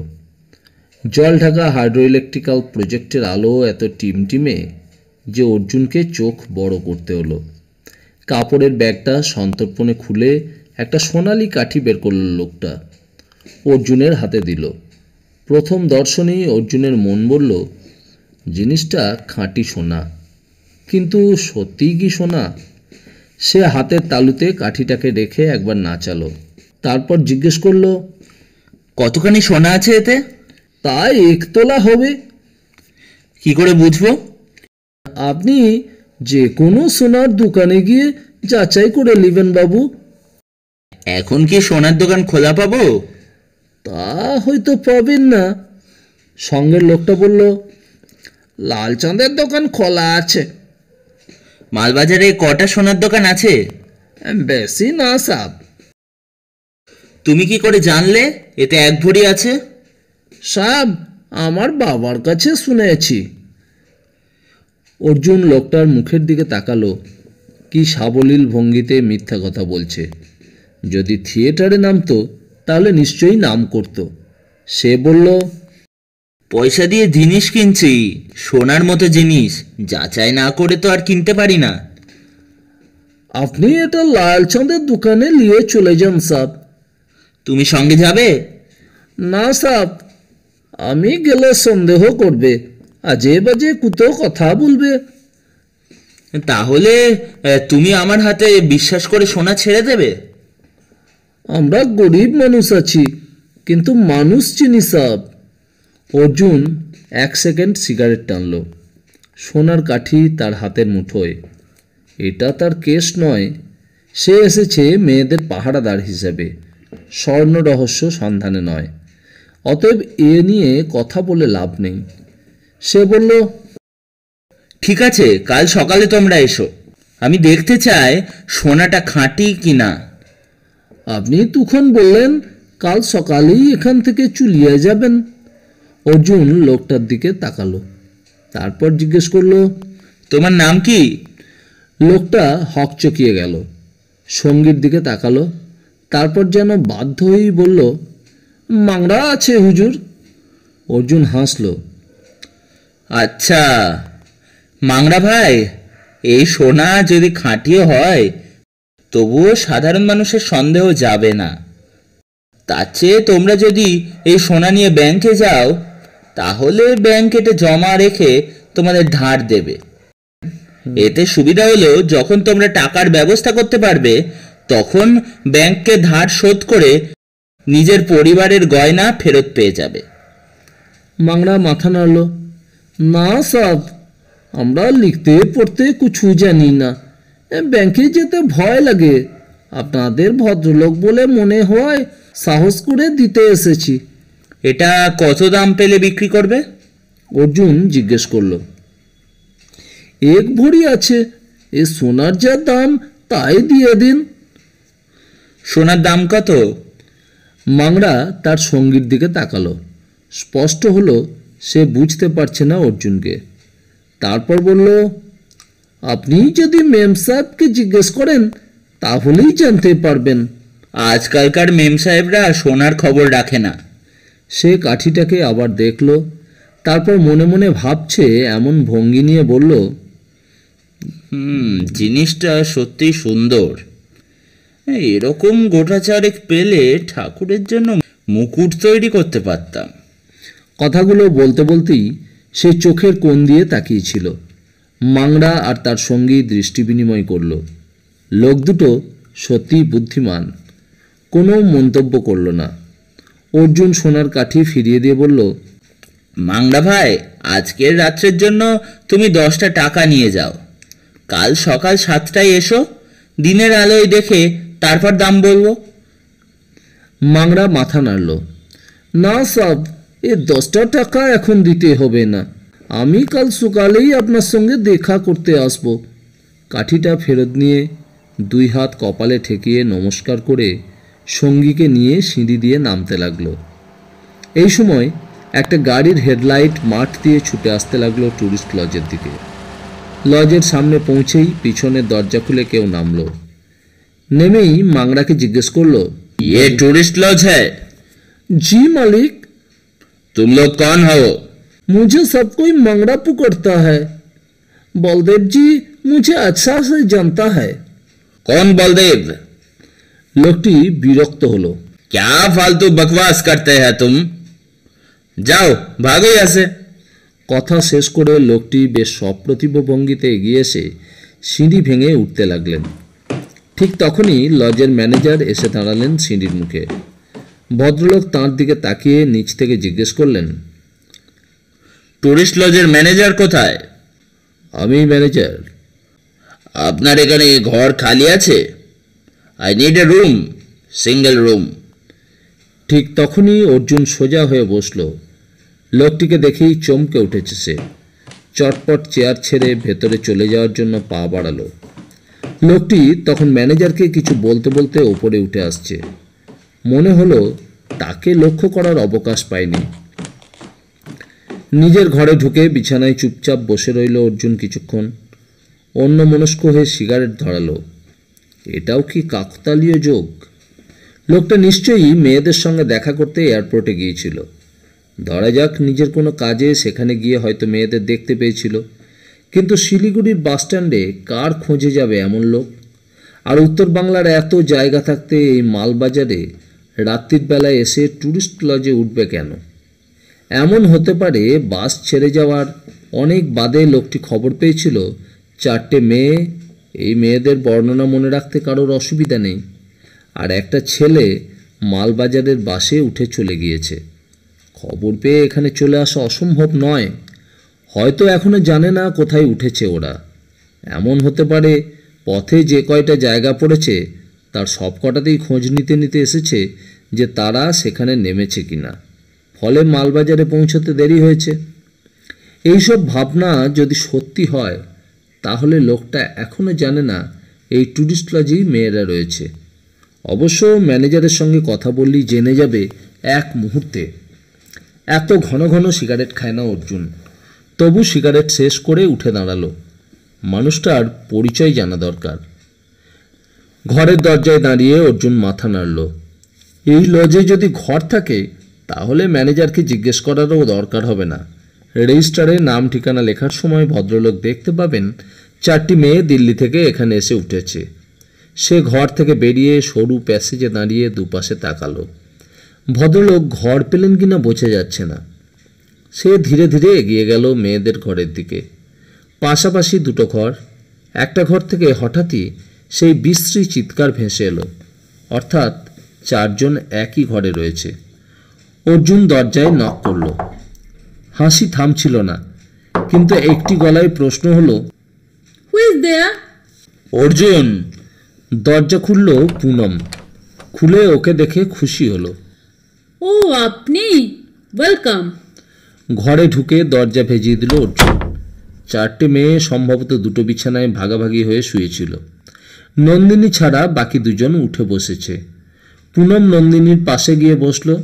অর্জুন দুটো চেয়ারের একটাকে টেনে নিয়ে বলল, নন্দিনী, আপনার সঙ্গে জরুরি কথা আছে।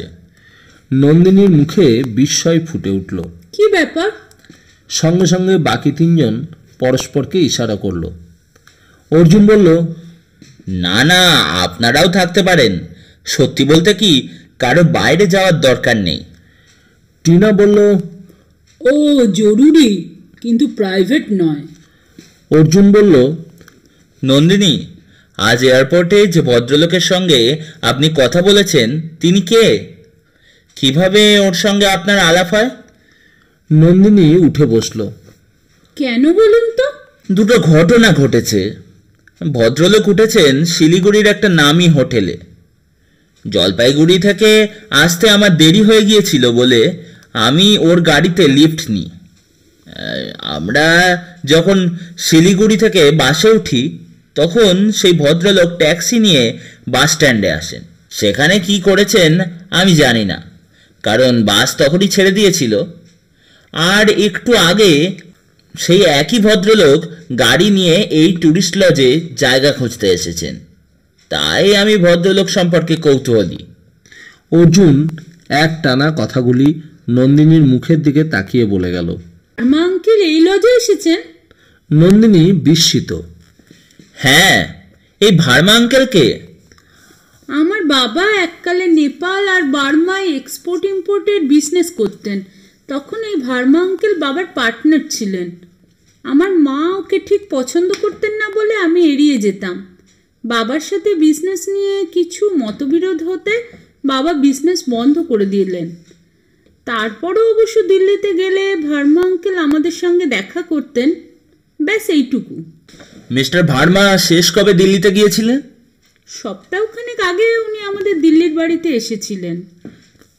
তখন কি আপনার বাবা ওকে বলেছিলেন যে আপনি এদিকে আসছেন? আমি জানি না। অর্জুন এক মুহূর্ত ভাবল, তারপর জিজ্ঞেস করলো, কিছু মনে করবেন না, আমি যদি জানতে চাই আপনার বাবা কি করেন তাহলে আপনি কি অসন্তুষ্ট হবেন? না না, বাবা এখন আর ব্যবসা করেন না। উনি কোনো কোনো কোম্পানিতে টাকা ইনভেস্ট করেন আজকাল। উনি কি মিস্টার ভার্মার কোনো বিজনেসে টাকা দিয়েছেন? আপনাকে একটু আগে বললাম, বাবার সঙ্গে মিস্টার ভার্মার সম্পর্ক খারাপ হয়ে যাওয়াতে উনি বিজনেস বন্ধ করে দিয়েছেন।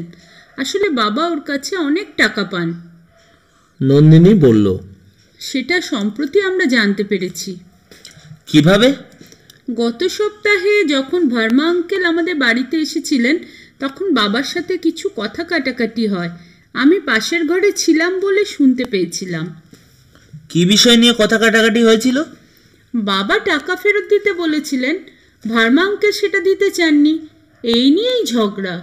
টাকার অ্যামাউন্ট আমি জানি না। অর্জুন জিজ্ঞেস করলো, আচ্ছা, আপনি বলদেব নামে কাউকে চেনেন? বলদেব? না তো। অর্জুন হাসলো। নন্দিনী, আপনার ভার্মা আঙ্কেলের ব্যাপার স্যাপার আমার ঠিক ভালো লাগছে না। মনে হচ্ছে উনি আপনার সম্পর্কে interested. What do you mean? ঠিক বোঝাতে পারবো না, হয়তো উনি আপনাকে বিপদে ফেলতে চান। হোয়াই? আমি বিশ্বাস করি উনি আপনাকে অনুসরণ করছেন। ওর সম্পর্কে সাবধান হতে হবে। কিভাবে? আমার কথা আপনারা শুনবেন? কি বলছেন তার উপর নির্ভর করছে। আজ রাত্রের ডিনার আপনারা যে যার ঘরেই করুন। আমি বা লজের বেয়ারা ছাড়া আর কেউ যদি ডাকে তাহলে আপনারা দরজা খুলবেন না। বেশ, কিন্তু কাল সকালে কি হবে? সকাল হতে এখনো অনেক দেরি আছে। বেশ, তাই হবে। নন্দিনী মুখ ফেরালো। গার্লস, শুনলে তো? পুনম একটু রাগত ভঙ্গিতে জিজ্ঞেস করলো, হু ইজ দিস ম্যান যার ভয়ে আমাদের এইভাবে লুকিয়ে থাকতে হবে? এটা খুব সরল প্রশ্ন, তাই না? অর্জুন উঠে দাঁড়ালো। উত্তরটা নন্দিনী দিতে পারবেন। আমরা যদি একটা রাত অপেক্ষা করি তাহলে আর ক্ষতি কি? অর্জুন ঘর থেকে বেরিয়ে দরজা বন্ধ করে দিয়ে দেখলো বেয়ারা প্যাসেজ দিয়ে এগিয়ে আসছে। সে লোকটাকে ডাকলো, শোনো, আজ রাত্রে এই দুটো ঘরে ডিনার দিয়ে যাবে। দিদিমণিরা ডাইনিং রুমে ডিনার খেতে যাবেন না। ঠিক আছে সাব। আরেকটা কথা, মিস্টার রতনলাল গুপ্ত কোন ঘরে আছেন? স্যার। বেয়ারা চলে যেতে যেতে ঘুরে দাঁড়ালো। এখানে 9:30টার মধ্যে ডিনার খাওয়া হয়ে যায়। আপনি কি ঘরে খাবেন? তুমি আমার ঘরে খাবার ঢাকা দিয়ে যেও। আপনারা কি এখানে কালকে থাকবেন? তাই তো ইচ্ছে আছে। বেয়ারা চলে গেলে অর্জুন সতর্ক পায়ে হাঁটতে লাগলো। ভার্মা যদি সামনে পড়েন তাহলে তৎক্ষণাৎ চিনে ফেলবেন। ফেললে কি করতে পারেন? না, এই রকম জেদের কোনো অর্থ হয় না। ভদ্রলোককে এড়িয়ে যাওয়াই বুদ্ধিমানের কাজ হবে। 4 নম্বর ঘরের সামনে দাঁড়ালো অর্জুন। দরজা বন্ধ। সে মৃদু টোকা দিল। ভেতর থেকে কোনো সাড়া এলো না। অর্জুন হতাশ হলো। তবুও দ্বিতীয়বার শব্দ করল অর্জুন এবং তৎক্ষণাৎ দরজা খুলে গেল। পাজামা পাঞ্জাবি পরে মিস্টার গুপ্ত বিরক্ত হয়ে দাঁড়িয়ে, তার হাতে একটা খোলা কলম। হো আর ইউ? কি দরকার? লোকটার গলার স্বর শুনে অর্জুন থমকে গেল।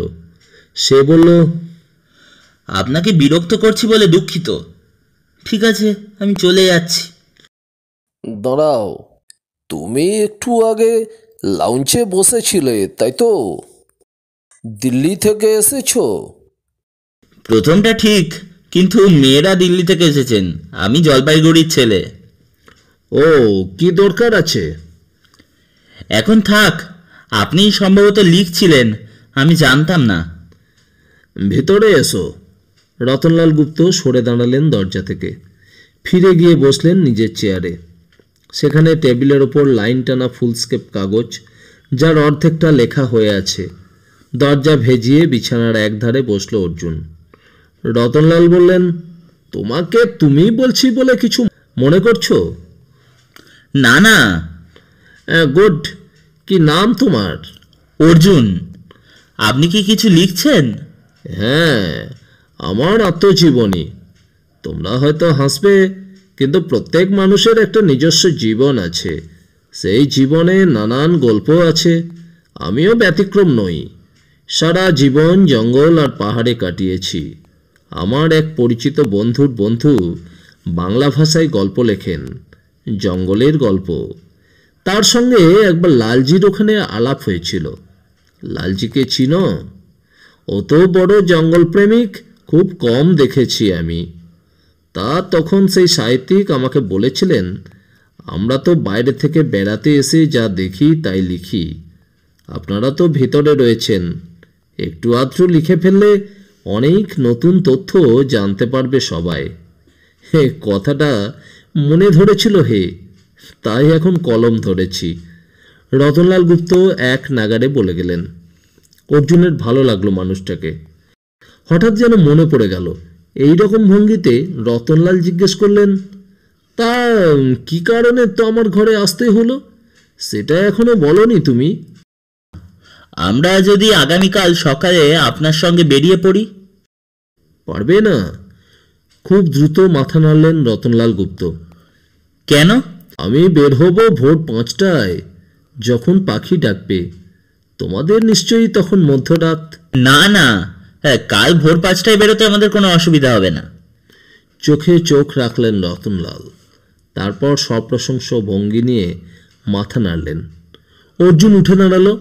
আপনার গাড়িতে আমাদের 5 জনের জায়গা হবে কি? আমার গাড়ি একটা স্টেশন ওয়াগান আছে, এখান থেকে বেরিয়ে একটা গ্যারেজ পাবে বাঁদিকে, সেখানে সেটা দাঁড়িয়ে আছে।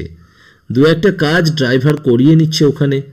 বুঝতেই পারছো, স্টেশন ওয়াগানের পেটে 5 জন কিছুই নয়। নমস্কার, তাহলে কালই দেখা হবে। অর্জুন হাত জোর করে নমস্কার জানিয়ে ঘরের বাইরে বেরিয়ে এসে দরজা ভেজিয়ে দিল। চারপাশ নিস্তব্ধ।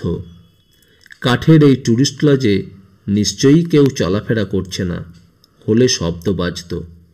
কাল ভোরে যদি চলে যেতে হয় তাহলে ম্যানেজারকে হিসেব মিটিয়ে দেওয়া দরকার। অর্জুন পা বেড়াতে গিয়ে থমকে দাঁড়ালো। সে ফিরে এলো মেয়েদের দরজায়। নন্দিনীর ঘরে মৃদু শব্দ করল, কেউ সাড়া দিল না, দ্বিতীয়বারেও না। অর্জুন আস্তে দরজা ঠেলল। দরজা খুলে গেল। জিনিসপত্র চারপাশে ছড়ানো, কিন্তু ঘরে কেউ নেই। সে বিস্মিত হলো, এরা সব গেল কোথায়? দ্বিতীয় ঘরটিতেও কেউ নেই। ফাঁপড়ে পড়ল অর্জুন, এমন কথা তো ছিল না। সে মেয়েদের বারংবার বলে দিয়েছিল ঘর ছেড়ে না বেরোতে। কোথায় খুঁজবে এদের সে? এমন সময় পায়ের আওয়াজ উঠল। অর্জুন দেখল 2 হাতে 2টো ট্রেতে খাবারের প্লেট নিয়ে বেয়ারা আসছে। সে জিজ্ঞেস করল, এই 2 ঘরের মেম সাহেবদের তুমি দেখেছো? মানে কোথায় গিয়েছে তা জানো? না সাহেব, এই খাবার কি ঘরে দিয়ে যাব? হ্যাঁ, দিয়ে ঢেকে রেখো। অর্জুন দাঁড়ালো, যতক্ষণ লোকটি ঘর থেকে বেরিয়ে না যায়। সে বাইরের দিকে যাওয়ার সময় ভাবলো একটা টর্চ নিয়ে এলে হয়। প্রথমবার ওটার কথা খেয়াল ছিল না। তার সুটকেসের কোণে একটা টর্চ তো থাকার কথা। অর্জুন উল্টো দিকে ফিরল। নিচের ঘরের দরজা টানা ছিল বাইরে থেকে, কিন্তু সেটা এখন ভেতর থেকে বন্ধ। অর্জুন নক করতেই নন্দিনীর গলা পাওয়া গেল। সে জানতে চাইছে কে এসেছে। অর্জুন গম্ভীর গলায় বলল, খুলুন, আমি। টিনা দরজা খুলতেই নন্দিনী বলল, সরি, আপনাকে না জানিয়ে এই ঘর দখল করেছি। অর্জুন দেখল 2টি খাটে ছড়িয়ে ছিটিয়ে বসে মেয়েরা তাস খেলছে। সে খুব বিরক্ত হলো। আপনারা কাজটা ঠিক করেননি। আপনাদের অনুরোধ করেছিলাম ঘর থেকে না বেরোতে। ঘর থেকে বেরিয়ে ঘরে ঢুকেছি। নিজেদের ঘরে ফিরে যান, আপনাদের খাবার দেওয়া হয়েছে। নন্দিনী উঠে বসল। লুক মিস্টার মহাভারতা, আপনি তখন থেকে এমন ব্যবহার করছেন যেন আমরা বেড়াতে আসিনি, কোনো ক্রিমিনালের ডেরায় ঢুকে পড়েছি। আমি এখনই ভার্মা আঙ্কেলের কাছে গিয়ে তাকে জিজ্ঞাসা করছি কেন তিনি আমাদের অনুসরণ করছেন, বা আদৌ করছেন কি না। উনি স্বীকার করবেন বলে মনে করছেন? অস্বীকার করলে সব সমস্যা মিটে গেল। অর্জুন হাসল। আপনি আমাকে বোঝার চেষ্টা করুন। আমি কোনো ঝুঁকি নিতে চাই না, তাই একটা বিকল্প ব্যবস্থা করেছি। আপনারা তাড়াতাড়ি খাওয়া দাওয়া করে শুয়ে পড়ুন। কাল ভোর 4:30-এর মধ্যে সবাই উঠে পড়ব। ঠিক 5টা বাজতে 5 মিনিট আগে এই লজ ছেড়ে সামনের একটা গ্যারাজে যাব। 5টায় গাড়ি ছাড়বে। পরিষ্কার? টিনা প্রায় চিৎকার করে উঠল। ইম্পসিবল, আমি অত সকালে উঠতেই পারবো না। এটা আপনাদের ওপরে নির্ভর করছে, চেষ্টা করলে কোনো কিছুই অসম্ভব নয়। নন্দিনী জিজ্ঞেস করলো, আমরা কেন চোরের মতো পালিয়ে যাচ্ছি? আমরা যে চলে যাচ্ছি তা মিস্টার ভার্মাকে জানতে দিতে চায় না। উনি জানেন যে আমরা এখানে রয়েছি? জানাটা অস্বাভাবিক নয়। নন্দিনী তার পকেট থেকে একটা পার্স বের করে 4টে 100 টাকার নোট এগিয়ে ধরলো। তাহলে পেমেন্ট করে দিন। এত লাগবে না। ব্যালেন্সটা রেখে দেবেন, খরচ তো আপনিই করবেন। আমার কাছে টাকা আছে, যখন প্রয়োজন হবে চেয়ে নেবেন। টাকাটা আপাতত আপনাকে দিতে হবে না। মিস্টার রায় যে খামটা আপনার হাতে পাঠিয়েছেন তাতে কিছু টাকা আছে, অবশ্য সেটা মিস্টার অমল সোমের পারিশ্রমিক। আপাতত আমি সেখান থেকেই খরচ করছি। যান, নিজেদের ঘরে চলে যান। অত্যন্ত বিরক্ত হয়ে মেয়েরা একে একে উঠে যেতেই বেয়ারা খাবার নিয়ে এলো। অর্জুন জিজ্ঞেস করলো, ম্যানেজার সাহেব কোথায়? 2 নম্বর ঘরে সাবজি। 2 নম্বরে কে আছেন? ওই যে এক সাহেব একটু আগে এলেন। ঠিক আছে, কিন্তু ম্যানেজার সাহেবকে যে এখনই আমার একটু দরকার। ডেকে দেবো? দাও। খাবার ঢাকা দিয়ে বেয়ারা চলে গেলে অর্জুন খাম থেকে টাকা বের করে ঘরের বাইরে পা দিল। বেয়ারার পায়ের শব্দ অনুসরণ করে সে দোতলায় চলে এলো। 2 নম্বর ঘরের দরজায় বেয়ারা মৃদু শব্দ করল। সঙ্গে সঙ্গে একটা গর্জন ভেসে এলো। অত্যন্ত বিরক্ত হয়ে কেউ চিৎকার করেই দরজা খুলে চোস্ত হিন্দিতে ধমক দিল, क्या चाहिए यहाँ? इतना बार मैनेजर को बोल दिया कि कोई हमें डिस्टर्ब ना करे। क्यों आया है? क्या चाहिए? এই সময় ম্যানেজার ছুটে এলেন। আরে কি হয়েছে, দরজায় নক করছো? তারপর ঘরের দিকে ফিরে বললেন, I am sorry mister Puri, আর এমন হবে না। দরজাটা বন্ধ হয়ে গেল। আর কিছুটা দূরে দাঁড়ানো অর্জুন হতভম্ব। মিস্টার পুরী, সে কি ঠিক শুনল? অসম্ভব। সে স্পষ্ট দেখেছে মিস্টার ভার্মাকে সিঁড়ি ভেঙে উঠে আসতে, কিন্তু ততক্ষণে বেয়ারা ম্যানেজারকে বোঝাচ্ছে কেন সে 2 নম্বরের দরজা নক করেছিল। ম্যানেজার অর্জুনকে দেখে নিয়ে বেয়ারাকে বললেন, 2 নম্বর ঘরে কেউ যেন আজ রাত্রে না যায়। তারপর অর্জুনের দিকে তাকিয়ে বললেন, এনি প্রবলেম? অর্জুন এগিয়ে এলো। আমি বিল ক্লিয়ার করতে চাই। কেন, আপনারা কাল ব্রেকফাস্ট নেবেন না? না। ম্যানেজার আর কথা বাড়ালেন না। আসুন। ভদ্রলোককে অনুসরণ করলো অর্জুন। খাতা বের করে ম্যানেজার বিল কাটলেন। টাকা মিটিয়ে দিয়ে অর্জুন জিজ্ঞেস করলেন, ওই ভদ্রলোক কত বিরক্ত হলেন কেন? কাঁধ ঝাঁকালেন ম্যানেজার। মানুষের ধরন এক একজনের এক এক রকম। কি নাম ভদ্রলোকের? অর্জুন খাতা দেখল প্রশ্ন করি। ম্যানেজার জবাব দেওয়ার আগেই সে নাম পড়ে নিয়েছে, SM পুরী, পাটনা। উনি কি এখনই এলেন? হ্যাঁ, এই একটু আগে। অর্জুন তার আগের নামটি পড়ার চেষ্টা করল, কিন্তু তার আগে ম্যানেজার খাতাটা বন্ধ করে দিয়েছেন। বেশি কৌতূহল দেখানো এক্ষেত্রে সমীচীন হবে না ভেবে অর্জুন সরে এসে লাউঞ্জে দাঁড়ালো। তার দৃঢ় বিশ্বাস হলো ভার্মাই এখানে নাম পাল্টেছেন, এবং যদি কোনো লোকের বদমতলব না থাকে তাহলে সে নাম পাল্টায় না। অন্ধকার মাঠ, দূরের হাইওয়ের আলো, মাঝে মাঝে ছুটে যাওয়া লরির হেডলাইট দেখতে দেখতে অর্জুনের এক ধরনের অস্বস্তি শুরু হলো। মাংড়া লোকটা সোনা বিক্রি করতে এসেছিল। এখন চোখ বন্ধ করেই বলা যায় সোনাটা মাংড়ার পৈতৃক সম্পত্তি নয়। অর্থাৎ এই রকম মাংড়াদের পিছনে কেউ আছেন যার সোনা পাল্টে টাকা পাওয়া দরকার। অবশ্যই এই সোনা কালো পথে পাওয়া, তাই ন্যায্য দামে বিক্রি করার সাহস তার নেই। কিন্তু মাংড়াদের তিনি সংগঠিত করলেন কি করে, এটাই ভাবার কথা। কাল সকালে এখানকার পাট চুকিয়ে চলে গেলে এই ব্যাপারটার সঙ্গে তার সম্পর্ক চুকে যাবে। অর্জুন ঠিক করলো জলপাইগুড়িতে ফিরে গিয়ে অমল সোমকে সমস্ত ব্যাপারটা খুলে বলবে। যদি তখনও খুব দেরি না হয়ে যায় তখন নিশ্চয়ই অমলদা অনুসন্ধান করতে পারবেন। অর্জুন সিঁড়ি ভেঙে নিচে নেমে এলো। বাঁদিকে ট্যাক্সিটা দাঁড়িয়ে আছে। লজের আলো ওর গায়ে পড়েছে। ট্যাক্সির ভেতরে কেউ নেই, কিন্তু নম্বরের প্লেটটা ভালো করে দেখে অর্জুন লজের দিকে তাকালো। না, আর কোনো সন্দেহ নেই, ভার্মাই লজে এসেছেন। এই ট্যাক্সি তাদের নিয়ে এয়ারপোর্ট ছুটেছিল, আর এটাই শিলিগুড়ির বাস স্ট্যান্ডে গিয়েছিল। অর্জুন অন্ধকার মাঠের ভেতর দিয়ে হাইওয়ের দিকে হাঁটতে লাগলো। বাস স্ট্যান্ডে এখন কোনো মানুষ নেই, এমনকি চায়ের দোকানের ঝুপটিগুলো পর্যন্ত ঝাঁপ ফেলা। অর্জুন হাইওয়ে ধরে শহরের দিকে হাঁটতে লাগলো। গ্যারেজের মুখে হ্যাচাক ছুলছে। স্টেশন ওয়াগনটাকে নজরে পড়ল। এটি রতনলাল গুপ্তের বাহন নিশ্চয়ই। গ্যারেজের পাশেই একটা লাইন হোটেল। এরকম জায়গায় বলদেব নামে লোকটার খবর পাওয়া যেতে পারে, যে মাংরা আর ভার্মা সাহেবের মধ্যে সংযোগ রেখে চলে। গোটা পাঁচেক লোক বেঞ্চিতে বসে খাচ্ছিল। এসব জায়গায় দেশি বিদেশি পানীয় রাতের অন্ধকারে প্রকাশ্যেই বিক্রি হয়। বেশিরভাগ খদ্দেরই ড্রাইভার। দূরপাল্লার লরি থামিয়ে তারা খাওয়া দাওয়া করতে আসে। অর্জুন ঢুকতেই একটা বাচ্চা ছেলে ছুটে এলো। বলিয়ে সাহেব। এবং তখনই সে ড্রাইভারকে দেখতে পেল, মন দিয়ে রুটি মাংস খাচ্ছে। অর্জুন ছেলেটাকে হাত নেড়ে না বলে ড্রাইভারের পাশে গিয়ে বসল। লোকটা আর চোখে একবার দেখে নিয়ে খাবারে মন দিতে গিয়ে আবার মুখ ফেরালো। খুব চেনা লাগছে।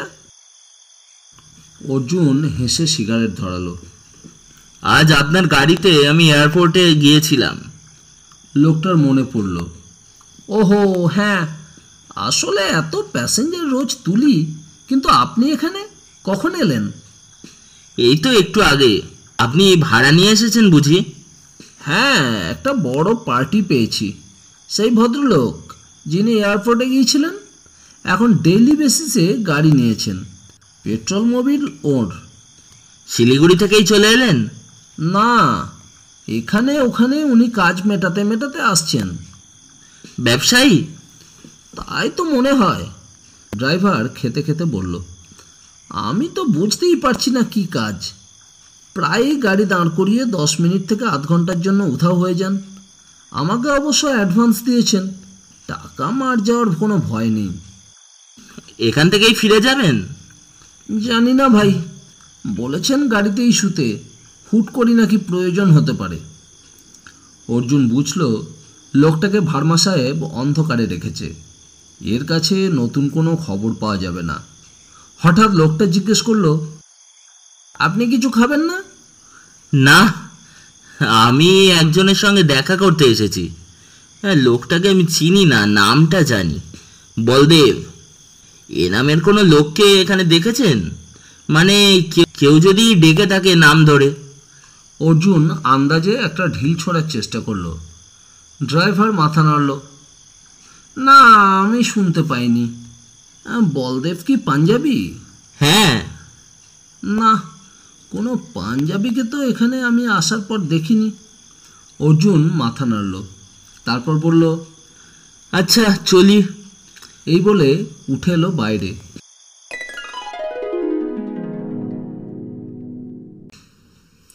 ভোর 4:30টার সময় দরজায় শব্দ হতে ঘুম ভেঙে গেল অর্জুনের। বিছানায় শুয়েই সে সময়টা দেখল, তারপর তড়াক করে উঠে পড়ল। এই সময় দ্বিতীয়বার শব্দ হলো। অর্জুন এগিয়ে গিয়ে নিঃশব্দে দরজা খুলে অবাক হলো। নন্দিনী দাঁড়িয়ে আছে বাইরে বেরোবার পোশাকে তৈরি হয়ে। হেসে বলল, মিস্টার মহাভারতা, আর মাত্র আধ ঘন্টা দেরি আছে। অনেক ধন্যবাদ, আমি এখনই তৈরি হয়ে নিচ্ছি। 4 জনই তৈরি। যদি অনুমতি দেন তাহলে এক্ষুনি বেরিয়ে পড়তে পারি। গাড়িটা গ্যারেজে থাকবে বলেছেন। গ্যারেজটা কোন দিকে? অর্জুন জানলা দিয়ে বাইরে তাকালো। এখনও পৃথিবী জুড়ে ঘন অন্ধকার। সে মাথা নাড়ল। একটু অপেক্ষা করুন, বাইরে এখনো আলো ফোটেনি। আমরা একসঙ্গেই যাব। আপনি মিছিমিছি ভয় পাচ্ছেন। আমরা যথেষ্ট প্রাপ্তবয়স্ক। বয়সটা কোনো ফ্যাক্টর নয়। তাছাড়া আমি ক্যারাটে জানি। খুবই ভালো কথা। তবু জায়গাটা আপনাদের অচেনা, আলোও নেই। পথ গুলিয়ে ফেললে মিস্টার রতনলাল গুপ্ত আপনাদের জন্য অপেক্ষা করবেন না। রতনলাল গুপ্ত? কাল রাত্রে লাউঞ্জে বসেছিলেন যে ভদ্রলোক। আচ্ছা, আমরা তার গাড়িতে যাচ্ছি। উনি কোথায়? আমাদের সঙ্গে গাড়িতেই ওর দেখা হওয়ার কথা। নন্দিনী হাসল। আপনি সত্যিই বুদ্ধিমান। তৈরি হয়ে নিন। 5:10 অর্জুন মেয়েদের নিয়ে বের হলো। সে প্রত্যেককে সাবধান করে দিয়েছিল যাতে কাঠের মেঝেতে পায়ের শব্দ না হয়। কোনো অতিথির ঘুম ভাঙাতে চায় না সে। ধীরে ধীরে ওরা লাউঞ্জের মুখে চলে এলো। একটা হলদেটে বাল্ব চলছে লাউঞ্জের মুখে। লজের কেউ জেগে আছে বলে মনে হচ্ছে না। অর্জুন চাপা গলায় বলল, আমি আগে লাউঞ্জ পার হয়ে যাচ্ছি, আপনারা পরপর নিঃশব্দে চলে আসুন। অর্জুন গিয়ে ট্যাক্সির পিছনে দাঁড়ালো। ভেতরের সিটে ড্রাইভার চাদর মুড়ি দিয়ে ঘুমিয়ে আছে। ট্যুরিস্ট লজটাকে এখন একটা ভৌতিক বাড়ি বলে মনে হচ্ছে। হঠাৎ একটি ঘরে আলো জ্বলে উঠল। ওটা কত নম্বর ঘর বুঝতে পারছে না অর্জুন নিজ থেকে। যদি মিস্টার ভার্মা জেগে ওঠেন তাহলে এই চুপিসারে চলে যাওয়ার কোনো মানে থাকবে না। অর্জুন প্রায় নিঃশ্বাস বন্ধ করেই লক্ষ্য করল মেয়েরা একে একে নিঃশব্দে সিঁড়ি ভেঙে নেমে এলো। সে আর দাঁড়ালো না, ঠোঁটে একটা শব্দ করে এগিয়ে গেল অন্ধকার মাঠের দিকে। মেয়েরা আসছে পিছনে, কেউ কোনো কথা বলছে না। সম্ভবত অ্যাডভেঞ্চারের গন্ধ পেয়েছে ওরা। বাসস্ট্যান্ডের কাছে পৌঁছানো মাত্র অর্জুনের কানে মোটর বাইকের আওয়াজ ভেসে উঠল। মোটর বাইক আসছে শিলিগুড়ির দিক থেকে। সাধারণত এত রাত্রে, যেহেতু এখনো অন্ধকারই, তাই রাত বলাই উচিত। কেউ ডুয়ার্সের রাস্তায় মোটর বাইক চালায় না। অবশ্য কাছে পিঠের চা বাগান থেকে অত্যন্ত প্রয়োজনে কেউ ওই সময় বেরোতে পারে। ওরা হেডলাইটের আলো দেখতে পেল। পিচের রাস্তা আলোকিত করে ছুটে আসছে। অর্জুন মেয়েদের ইশারা করল চায়ের দোকানের ঝুপড়ির পিছনে দাঁড়াতে। মোটর বাইকটা হাইওয়ে দিয়ে বেরিয়ে গেলে আবার হাঁটা শুরু করবে ওরা। অন্তত হেডলাইটের আলোয় নিজেদের আলোকিত করার কোনো মানে হয় না। দূর থেকেও জেগে থাকা কেউ সেটা দেখে বুঝতে পারবে। মোটর বাইকটার স্পিড কমতে লাগলো। শেষ পথটুকু বরাবর আলোকিত করে সেটা নেমে এলো হাইওয়ে থেকে।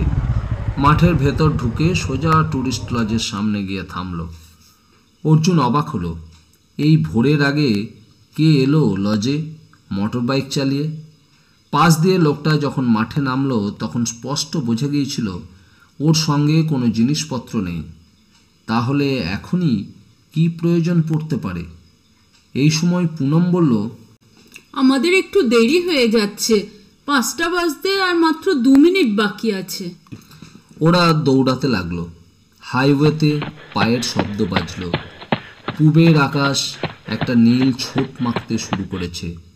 গ্যারেজের বাইরে দাঁড়িয়েছিল গাড়িটা। তার গায়ে হেলান দিয়ে সিগারেট খাচ্ছিল এক নেপালি ড্রাইভার। অর্জুন তার সামনে পৌঁছে বলল, মিস্টার গুপ্ত এখনো আসেননি?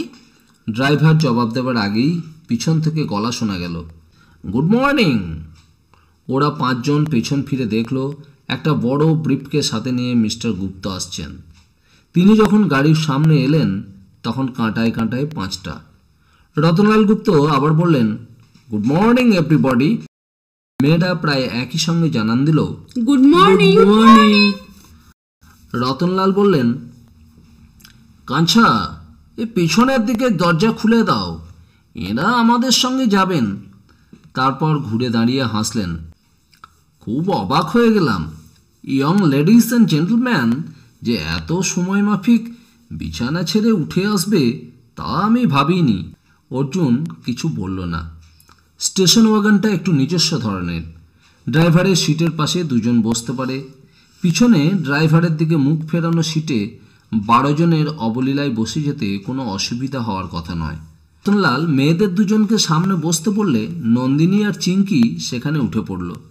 পিছনের সিটের মাঝখানে বসলো অর্জুন। 2টো মেয়ে দুদিকের জানলায়। স্টেশন ওয়াগনের আরও পিছনে জিনিসপত্র স্তূপ হয়ে রয়েছে। গাড়ি চালিয়ে সবে ভোর হচ্ছে। সূর্যদেব এখনও দেখা দেননি, কিন্তু অন্ধকার ফর্সা হতে আরম্ভ করেছে। হাইওয়ে ধরেই ছুটে চলেছে স্টেশন ওয়াগন। দুপাশের গাছগুলো থেকে অন্ধকার মিলিয়ে যাচ্ছে। অর্জুন পিছনে তাকালো। সূর্য ওঠার আগে আলোয় মায়াবী হয়ে শূন্য রাজপথ পড়ে আছে।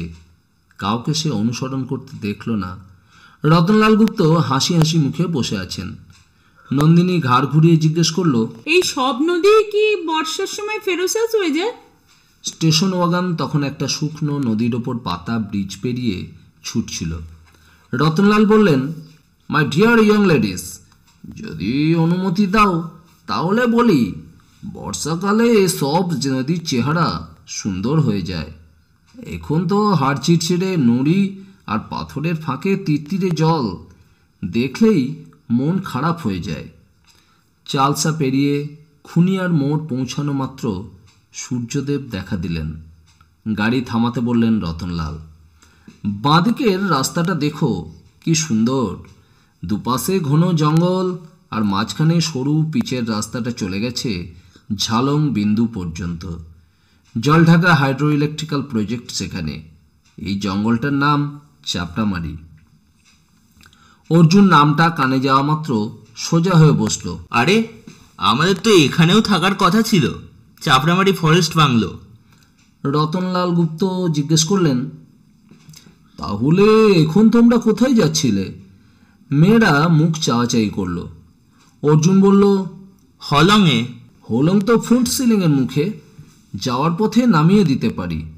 অর্জুন চিন্তায় পড়ল। শিলিগুড়ির ট্যুরিস্ট ব্যুরোর ভট্টাচার্যদা বলেছিলেন চাপড়ামারি, গরুমারা এবং হলংয়ে তাদের জন্য ব্যবস্থা থাকবে। যতদূর মনে হচ্ছে কথা ছিল মালবাজারেই খবরটা পাওয়ার, কিন্তু ম্যানেজার তো কিছুই জানাননি এ ব্যাপারে। যদি এমন হয়, উনি ভেবেছেন, যা হোক ভাবুন তিনি, লিফট যখন পাওয়া গিয়েছে একেবারে হলং চলে যাওয়া যাক। পথে বিনাগুড়ি নামের একটা জায়গায় গাড়ি থেমেছিল। চা খাওয়া হলো। অর্জুন আশ্বস্ত হলো এই কারণে যে জায়গাটা চোখে পড়ার মতো নয়। 4-5টা দোকান দৃষ্টি আকর্ষণ করবে না কারো। নন্দিনী জিজ্ঞেস করলো, ডুয়ার্স কি এটাকেই বলে? রতনলাল বললেন, হ্যাঁ, জঙ্গল, নদী, চাষের জমি, এই সব কিছুই নিয়ে ডুয়ার্স। বীরপাড়ার পাশ দিয়ে মাদারিহাট হয়ে এলো গাড়িটা। রতনলাল জিজ্ঞেস করলেন, তোমাদের কোথায় ব্যবস্থা হয়েছে? বাইরের বাংলোটাকে বলে মাদারিহাট ফরেস্ট বাংলো, আর জঙ্গলের ভেতরে 6 কিলোমিটার গেলে হোলং রেস্ট হাউস। বলতে বলতে গাড়িটা একটা গেটের সামনে দাঁড়ালো। এখানে রাস্তা বাঁক নিয়েছে। ডান দিকে ঝিঁঝি ডেকে চলছে ছায়া ছায়া জঙ্গলে একটানা, কেমন রহস্যময় চারধার। জঙ্গলের ভেতর দিয়ে একটা নুড়ির রাস্তা চলে গেছে। তারই মুখটি পোল দিয়ে আটকে রাখা হয়েছে, যাতে বিনা অনুমতিতে কেউ প্রবেশ করতে না পারে। এক পাশে পাহারাদারদের ঘর। একজন লোক গাড়ি থামতেই বাইরে এসেছিল। রতনলাল অর্জুনকে বললেন, ওখানে গিয়ে আগে অনুমতি নাও ভেতরে যাওয়ার জন্য। অর্জুনের হাঁটতে ভালো লাগলো। সে এগিয়ে গিয়ে লোকটাকে জিজ্ঞেস করলো, হলং কি এই রাস্তায় যাব? লোকটা মাথা নাড়ল। রেস্ট হাউসে থাকবেন? হ্যাঁ। 5 দিন খাতায় এন্ট্রি করতে হবে। পাস? আমাদের সঙ্গে তো কোনো পাস নেই। ট্যুরিস্ট অফিসার বলেছেন যে এখানে আমাদের ব্যবস্থা থাকবে। এই সময় রতনলাল গুপ্ত নেমে এলেন। তাকে দেখা মাত্র লোকটি কপালে হাত ঠেকালো। রতনলাল বললেন, এদের জন্য ব্যবস্থা আছে, পরে খাতায় নোট করো। এখন গেট খুলে দাও, আমার তাড়া আছে। লোকটা চটজলদি গেট খুলে দিল।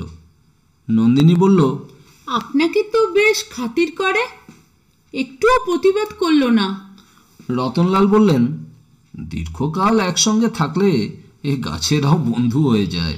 দুপাশে জঙ্গল, নুড়ি বিছানো পথ, পাখির ডাক আর মাঝে মাঝে বাঁদরের দর্শন। বেশ ভালো লাগলো হলংয়ে পৌঁছাতে। এবার ডান দিকে পরপর কয়েকটা কাঠের বাড়ি, কোয়ার্টার্স এবং বন বিভাগের সাইনবোর্ড। দুজন ভদ্রলোক কথা বলতে বলতে আসছিলেন। রতনলাল তাঁদের দেখে গাড়ি থামাতে বললেন। ওরা থেমে গিয়ে কৌতূহলী চোখে তাকাতে রতনলাল গাড়ি থেকে নামলেন। নমস্কার মিস্টার বিশ্বাস, ভালো তো? এই জঙ্গলের খবর কি? ভালো। মিস্টার বিশ্বাস এগিয়ে এলেন। অল্প বয়স, সুন্দর চেহারা। আমার কিছু তরুণ বন্ধু এসেছেন। শিলিগুড়ি ট্যুরিস্ট অফিসার কথা দিয়েছেন জায়গা করে দেবেন। মিস্টার বিশ্বাস বললেন, 3টে ঘর তো, টেলিফোন পেয়েছি। রুম নাম্বার 5, 6, 7 আপনাদের জন্য অ্যালট করা আছে। শেষ কথাগুলো অর্জুনের দিকে তাকিয়ে। আপনারা চেক ইন করে যান, পরে খাতায় সই করবেন। রতনলাল বললেন, ইনি রেঞ্জার, এখানকার কর্তা আছেন। মিস্টার বিশ্বাস বললেন, কি যে বলেন, আপনার মতো জঙ্গলকে যদি ভালোবাসতে পারতাম তাহলে গর্বিত হতাম। ভাই, জঙ্গলে চাকরি করতে গেলে জঙ্গলকে ভালোবাসতেই হবে। কিছুদিন থাকলে অবশ্য জঙ্গল আপনাকে জোর করে ভালোবাসাবে। ইনি কে? ওহো, আপনার সঙ্গে আলাপ করিয়ে দিই। ইনি মিস্টার আহমেদ, থানার চার্জ নিয়ে জয়েন করেছেন। আর ইনি রতনলাল গুপ্ত। এর পরিচয় কি আপনি শুনেছেন মিস্টার আহমেদ? পুলিশ অফিসার যে এমন রূপবান হয় তা অর্জুনের জানা ছিল না। মিস্টার আহমেদ দুহাত যুক্ত করে নমস্কার করলেন। অবশ্যই, আমি এর আগে লাটাগুড়িতে ছিলাম, তখন ইনি লালজির সঙ্গে গরুমারা ফরেস্টে গিয়েছিলেন। রতনলাল বললেন, ও হ্যাঁ, আমারও মনে পড়ছে। আপনার চেহারা একবার দেখলে ভোলা সম্ভব নয়। তা এখানকার খবর কি? মিস্টার বিশ্বাস বললেন, এখন আমাদের নিরাপদে রাখার দায়িত্ব মিস্টার আহমেদের ওপর। জানেন তো আমরা এখন কীরকম আতঙ্কে আছি। রতনলাল কিছু বললেন না। গাড়ি একটা সাঁকো পেরিয়ে এগিয়ে যেতে লাগলো। দুপাশে ঘন জঙ্গল, ডান দিকে আর একটা রাস্তা বেঁকে গেছে। সোজা পৌঁছে গেল গাড়িটা লন পেরিয়ে বাংলোর নিচে। গাড়ি থেকে নেমে চেঁচিয়ে উঠল, বিউটিফুল। সত্যি সুন্দর। অর্জুনও মুগ্ধ হয়ে গেল।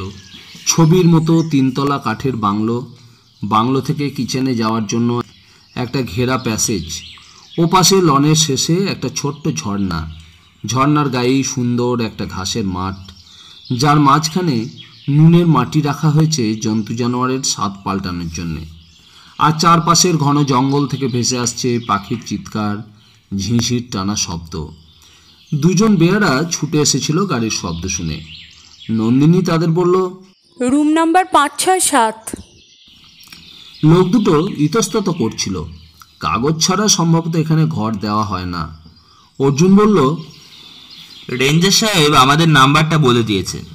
এবার কাজ হলো। মেয়েরা রতনলালের কাছ থেকে বিদায় নিয়ে সিঁড়ির দিকে এগিয়ে যেতে তিনি বললেন, চলি ভাই, আমার একটু দেরি হয়ে গেছে। অর্জুন বলল, আপনি আমাদের খুব উপকার করলেন। আপনার সাহায্য না পেলে এত তাড়াতাড়ি আরামে এখানে পৌঁছতে পারতাম না। রতনলাল হাত তুলে ওকে থামতে বলে গাড়িতে উঠে বসলেন। তারপর মুখ বের করে বললেন, আমার সন্দেহ আছে কোনো ঝামেলা এড়াতেই তোমরা এত ভোরে মালবাজার ছেড়ে এসেছো। আমি জানতে চাই না সেটা কি আছে, কিন্তু ইফ এনি প্রবলেম সোজা ফুন্টসিলিংয়ের কাফে দ্য মাউন্টেনে আমার খোঁজ করো। অর্জুন দেখল গাড়িটা বেশ দ্রুতই বাংলোর লন থেকে বেরিয়ে গেল। তার সুটকেস বেয়ারা তুলে নিয়ে গিয়েছে। সিঁড়ি ভেঙে উঠতে লাগলো সে। দোতলায় বাঁক নেবার মুখে অর্জুন এক ভদ্রমহিলাকে দেখতে পেল। খোলা দরজার মুখে দাঁড়িয়ে আছেন। ভদ্রমহিলার পরনে পা ঢাকা ম্যাক্সি, কিন্তু দৃষ্টি অদ্ভুত। এমন দৃষ্টি বড় একটা চোখে পড়ে না, যেন এক্সরে আই দিয়ে বুকের হাড় পর্যন্ত দেখে নিচ্ছেন। মুখ ফিরিয়ে নিয়ে অর্জুন 3 তলায় উঠে এলো। 5-6 নম্বর ঘর দুটি মেয়েরা দখল করে নিয়েছে। 7 নম্বরের সামনে বেয়ারাটি দাঁড়িয়েছিল। অর্জুনকে দেখা মাত্র কপালে হাত ঠেকালো। ব্রেকফাস্ট লাগবে স্যার? কি পাওয়া যাবে? টোস্ট, অমলেট, এই ফিশ ফ্রাই, চা। সাবাস, জলদি করো, 5-6-7 নম্বরের জন্য। অর্জুন ঘরে ঢুকলো। এটিও ডবল বেডরুম, বাথরুম চমৎকার, পাখা আলো আছে, বিছানা ধপধপে। আর কি চাই? জুতো পরেই শুয়ে পড়ল অর্জুন। এখন অন্তত এই সকালটায় মেয়েদের বিশ্রাম করা উচিত। কাল অত রাত অবধি জাগার পর আজ রাত থাকতেই তৈরি হয়েছে সবাই। ক্লান্ত না হয়ে কেউ পারে? এখন তার বন্ধ চোখের পাতায় পরপর অনেকগুলো মুখ। ভার্মা কি তাদের খোঁজ পাবেন? না, কোনো চান্স নেই। তারা মালবাজার থেকে ট্রান্সপোর্ট ভাড়া করলে তবু একটা সুযোগ থাকতো। লোকটাকে পরিষ্কার বোঝা যাচ্ছে না। যদি দিল্লির ব্যবসায়ী হয় তাহলে নর্থ বেঙ্গলের গরিবদের মধ্যে সোনা ছড়াতে আসবে কেন? আর ট্যুরিস্ট লজের পুরী নামের লোকটাই বা কে? অমন মেজাজ দেখাতে গেলেন কেন বেয়ারার ওপর? ঘরের দরজা বন্ধ করে ভদ্রলোক কি করতে পারেন? ভোরের মোটরবাইক আরোহী কার কাছে এসেছে? যদি ওদের দুজনের একজন হয় তাহলে কি তিনি মিস্টার পুরী? এক্ষেত্রে ভার্মার ওপর থেকে সন্দেহ তুলে নিতে হয়। এই প্রশ্নগুলির উত্তর পেতে গেলে আপনাদের শুনতেই হবে পরের পর্বে এই গল্পটি কেমন লাগলো আমাদের অবশ্যই লিখে জানাবেন। ভালো লাগলে চ্যানেলটি সাবস্ক্রাইব করে পাশে থাকবেন। লাইক, শেয়ার আর কমেন্টস করার অনুরোধ রইল। সুস্থ থাকবেন, ভালো থাকবেন, আনন্দে থাকবেন আর শুনতে থাকবেন গল্প বাবুর আসর।